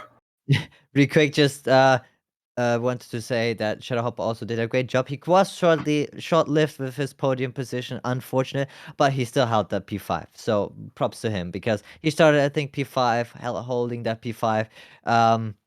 Still impressive. Yeah, absolutely. Shadowhopper, we counted him out sort of early on in the season. He was part of an Alpine team that wasn't getting any points. So to finish 4th in Baku, 3rd in Abu Dhabi, to be able to come up with P5 now, he's really harnessed all the Dark Horse energy, and he's actually moving out of the Dark Horse camp with the way he's putting regular results down. So great news for him. That will put him up to 37 points, assuming no steward reviews. Because of how fluid the mid-table is in the World Drivers' Championship, before the race, Gaben in P5 and Whopper in P11 were separated by only 13 points. Whopper's P5 bridges most of that gap, so it's overtaken the drivers who didn't do too well. So, for example, he will move past Mancho, which is a great look for Whopper. He just needs to sort of make that form rub onto Monty, but Monty was doing all right, and then the safety car happened. We'll talk more about Monty and his quest for redemption later on in the season. Wasn't his day today. Envy also, it was his first race back after I think 2 races out. Might have been a retirement in Bahrain, then a withdrawal in Abu Dhabi. Didn't quite make it happen, was stuck towards the back.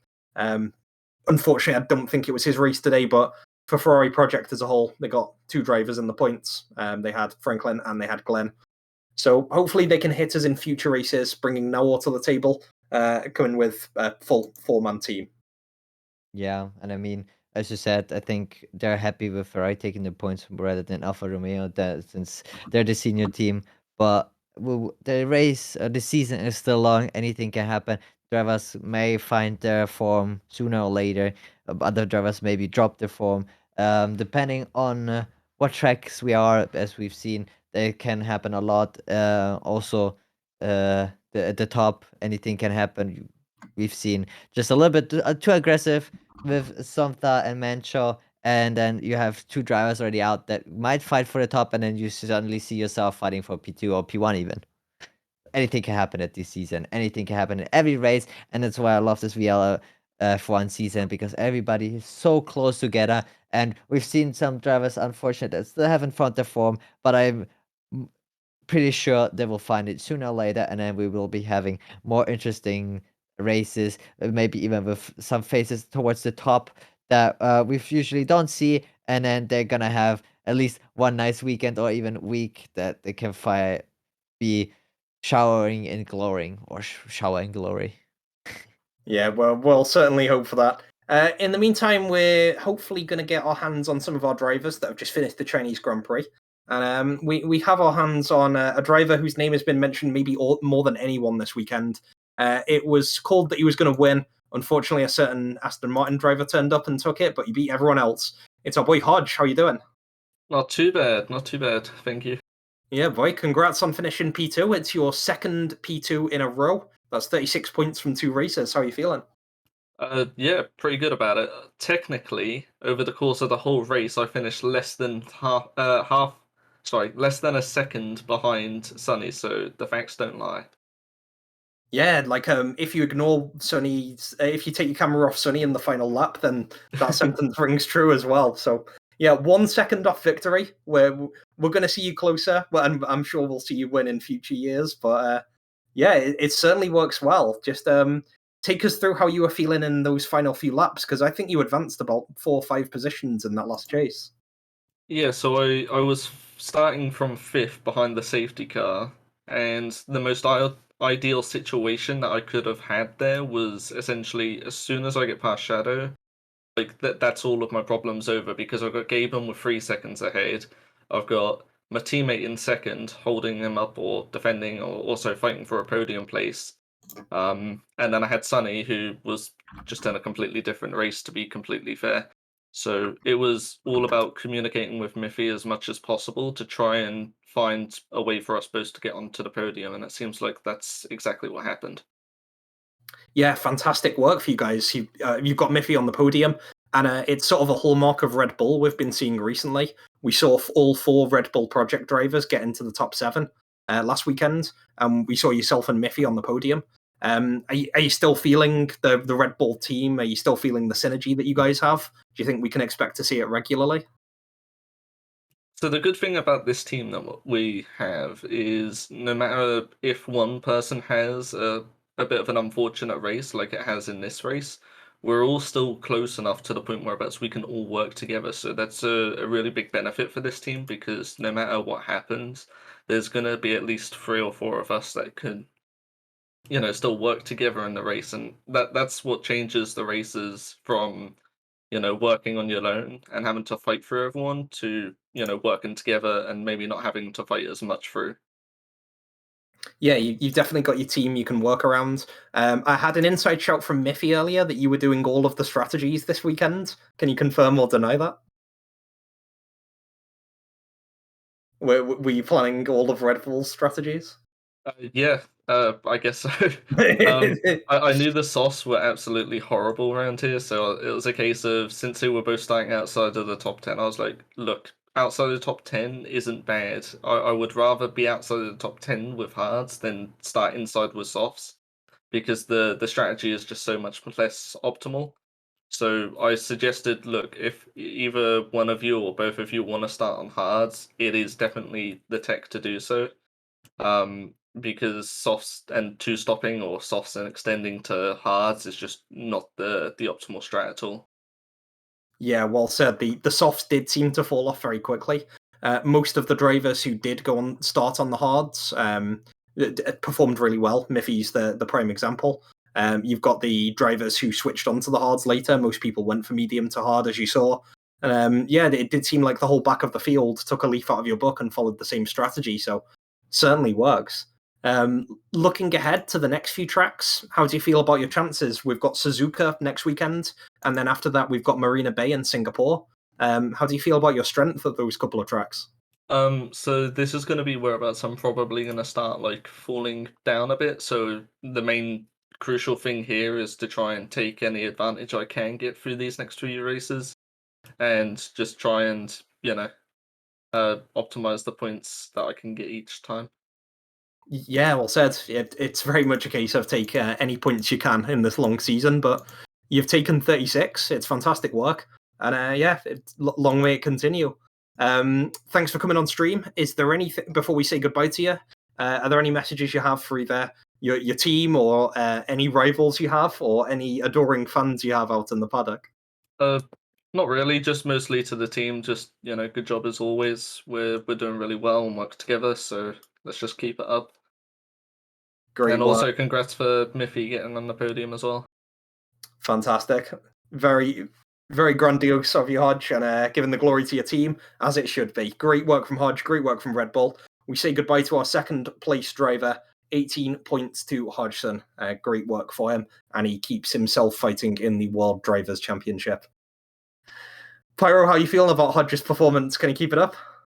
Ooh, I mean, if he keeps the performance up he has been lately, it will be interesting to see because obviously, we have Sunny Zadok at the front. Sunny defending his World Drivers' Championship, Zadok's wanting the World Drivers' Championship. Both of them really strong, but so this season at least, not consistent. And I mean, somebody that gets second place every semi-consistently, let's say, but then still consistently points, might be more beneficial in gathering up those World Driver Championship points altogether than one that just gets every now and then 25 points. You know what I mean? So I mean, I would love to see towards the end of the race, uh, towards the end of the season, a competition between the best out of the best drivers, out of consistent drivers, and then the likes of Sunny and Zydox just who are trying every now and then to get 25 points. Because even, I mean, we've seen Sunny, okay, he can dominate, but we've also seen Zydox being dominating. And if Zydox has PC issues like today, he's suddenly out. And then Sunny last weekend was suddenly also DNF'd. And that causes them to lose a lot of points. And if you have Hudson in there, suddenly just getting a second place, another 18 points, maybe 15 points here, then I think he had the 12 points there. It's just consistent, and it's not just any points. There are quite a lot of points that he gains. And it's just lovely to see. Yeah, you do certainly have a battle between the drivers that are scoring consistently versus those that are sort of flash in the pan, get a win, and then just mess up for several races. Like the at one extreme, you've got like Glenn and Franklin who score low points consistently, and then you've got whatever Shadow Hopper does on the other end of the scale. Okay, let's move on to our next interview. We've got the man who has felt the wrath of Blee's Homewrecker's front wing and has lived to tell the tale. From Red Bull Project, we've got Dorman. How you doing? I'm surprisingly happy after what was a rather disappointing first half of the race. I mean, yeah, not only that, but you had your times in qualifying as well. Like, Well, how is that going for you? well, we made the decision to try get a toe off for Mithy, and his lap time wasn't quite good enough. The mediums were quite slow, and then we decided, okay, you know what? Let's do mediums and go two laps if we need to. If we feel like a second lap would be good, because our big brain strategist Hodgson said, and I think we both agreed with him, you're better off starting P11, P12 on fresh mediums and one stopping than starting in soft and potentially having to two stop. So my decision to not run softs was on purpose, and me starting P12, I was quite happy. I was quite excited to actually run the hards. I like running a tire that just doesn't really slow down because the fuel contradicts the tire degradation. And then on lap one, I broke my wing due to some incident in front of me and had to two stop anyway.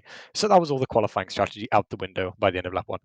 Yeah, it's a really frustrating moment from personal experience when that happens. You just have to throw your strategies out, put your head in the game, and work out what happens. But going back a sec, Miffy wasn't kidding. You actually had Hodgson do all your strats.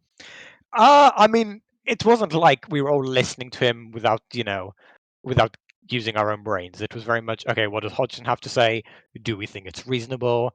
okay, that sounds reasonable. I'm willing to take a bit of a small gambit, you know.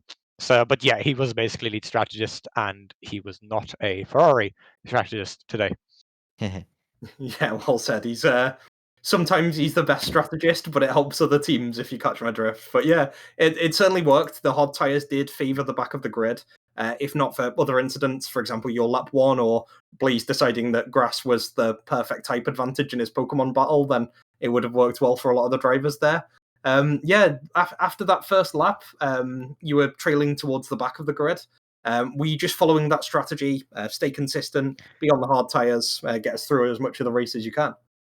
Well, I unfortunately did not get to run the hard tires because I pitted and immediately went medium on lap one after changing my wing. So yeah, it was basically just put in the laps and hope for a safety car. Before the race, I said, you know what, I'm going to put plus 0.1 fuel because there's always a safety car. And then it got to about lap 15, and I was like, I'm not seeing a safety car. It's time to start lifting and coasting. And then the safety car did eventually come out right on the lap I wanted to pit anyway, and helped tremendously with me and Mithy. So it was just vibing at the back on the mediums, trying to put in consistent laps. At one point, I caught up to Carlos, overtook him. I started catching Franklin because he'd pitted after me, and then as I got to about 3 seconds of Franklin, I got blazed. So yeah, it was just some casual vibing at the back. I seem to be doing that a lot in these last two races. Yeah, as long as you're at the front when it matters, it seems to be okay.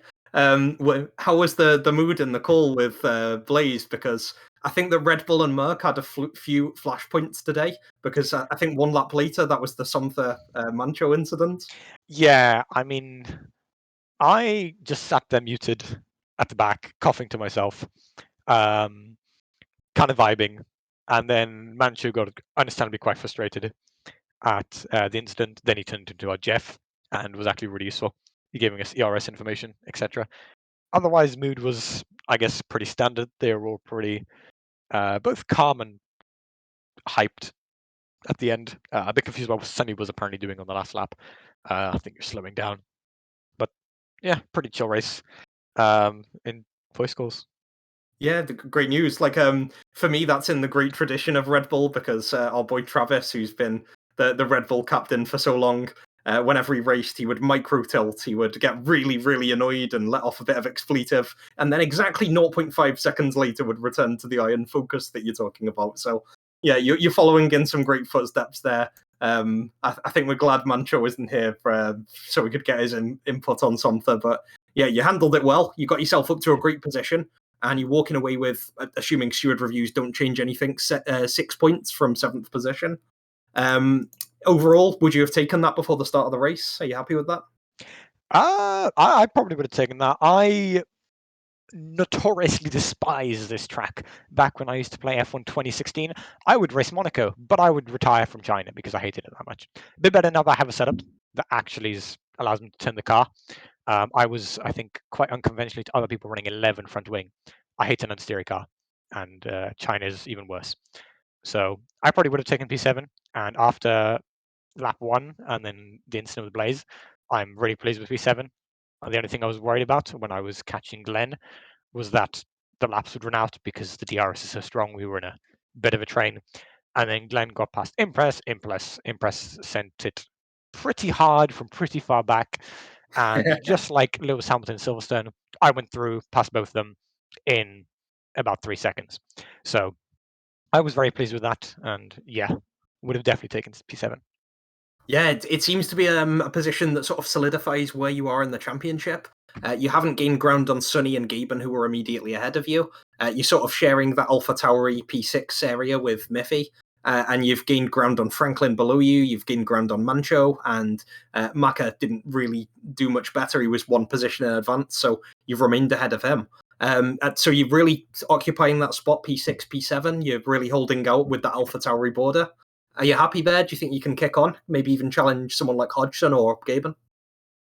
Considering I think two of the six above me are my teammates, I'm very happy there. I think the Aston Martins are out of reach. I think Zydox is out of reach.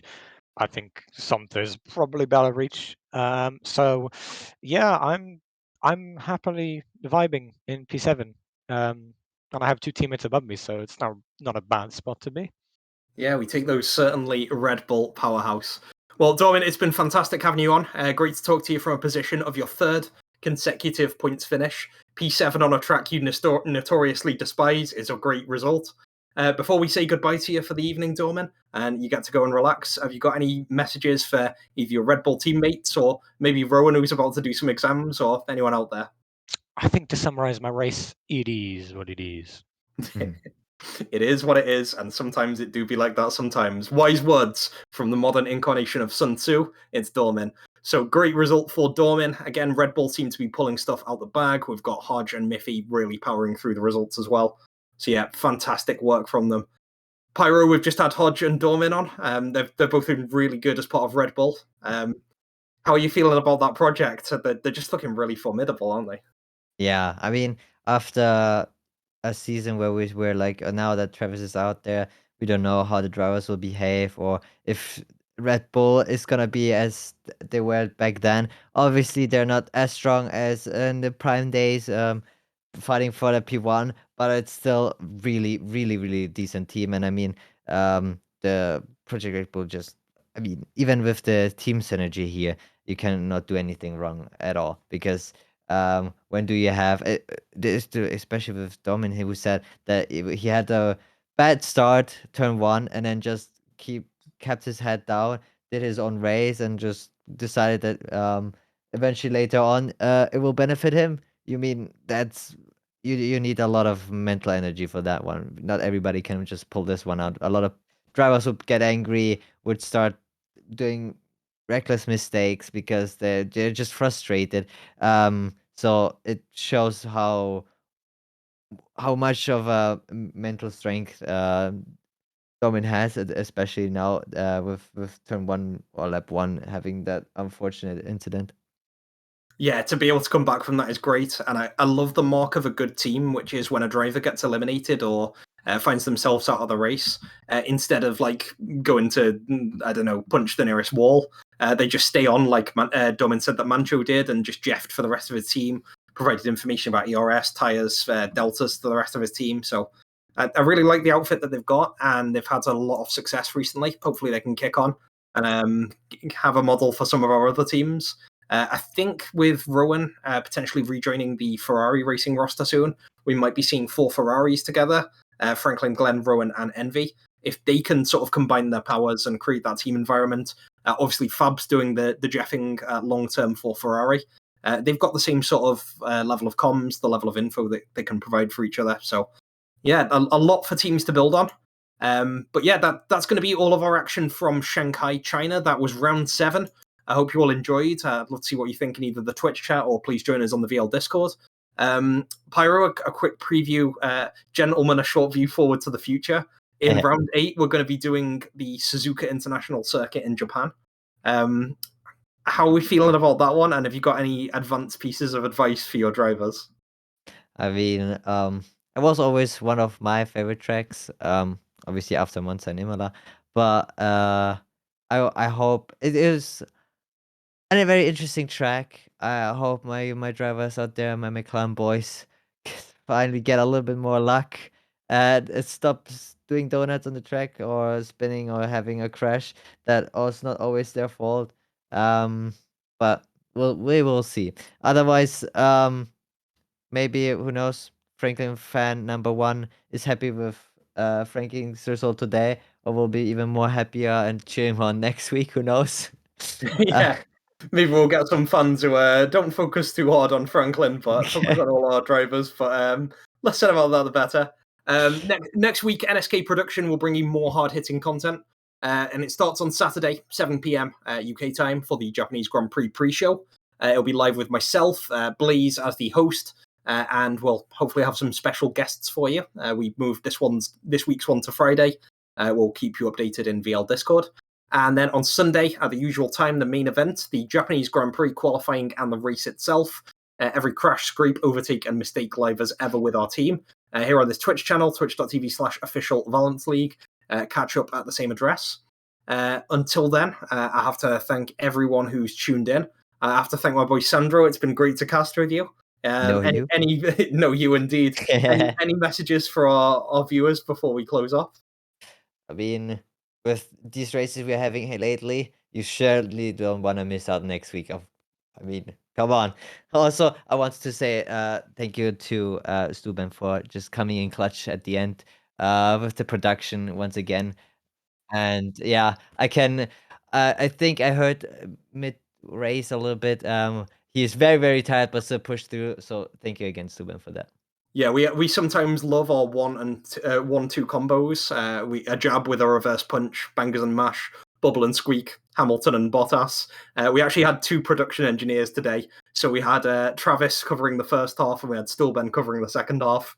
This stream wouldn't have gone live, and we wouldn't have brought you all 1.5 minutes of Q1 without their work. So fantastic work from both of them. I have to thank them, even though they weren't appearing in audio form on this broadcast. So cheers, guys. Xie as they say in China. And thank you to everyone in the crowd, whether that's our drivers, our Jeffs, our engineers, our spectators, or anyone who just wants to see Blaze crash. Hi there, Pushka. Until then, it's been great. Thank you for joining us here in Shanghai, China. Goodbye, everyone. Zaijian. And anyway, here's some pentakill. Have a great night.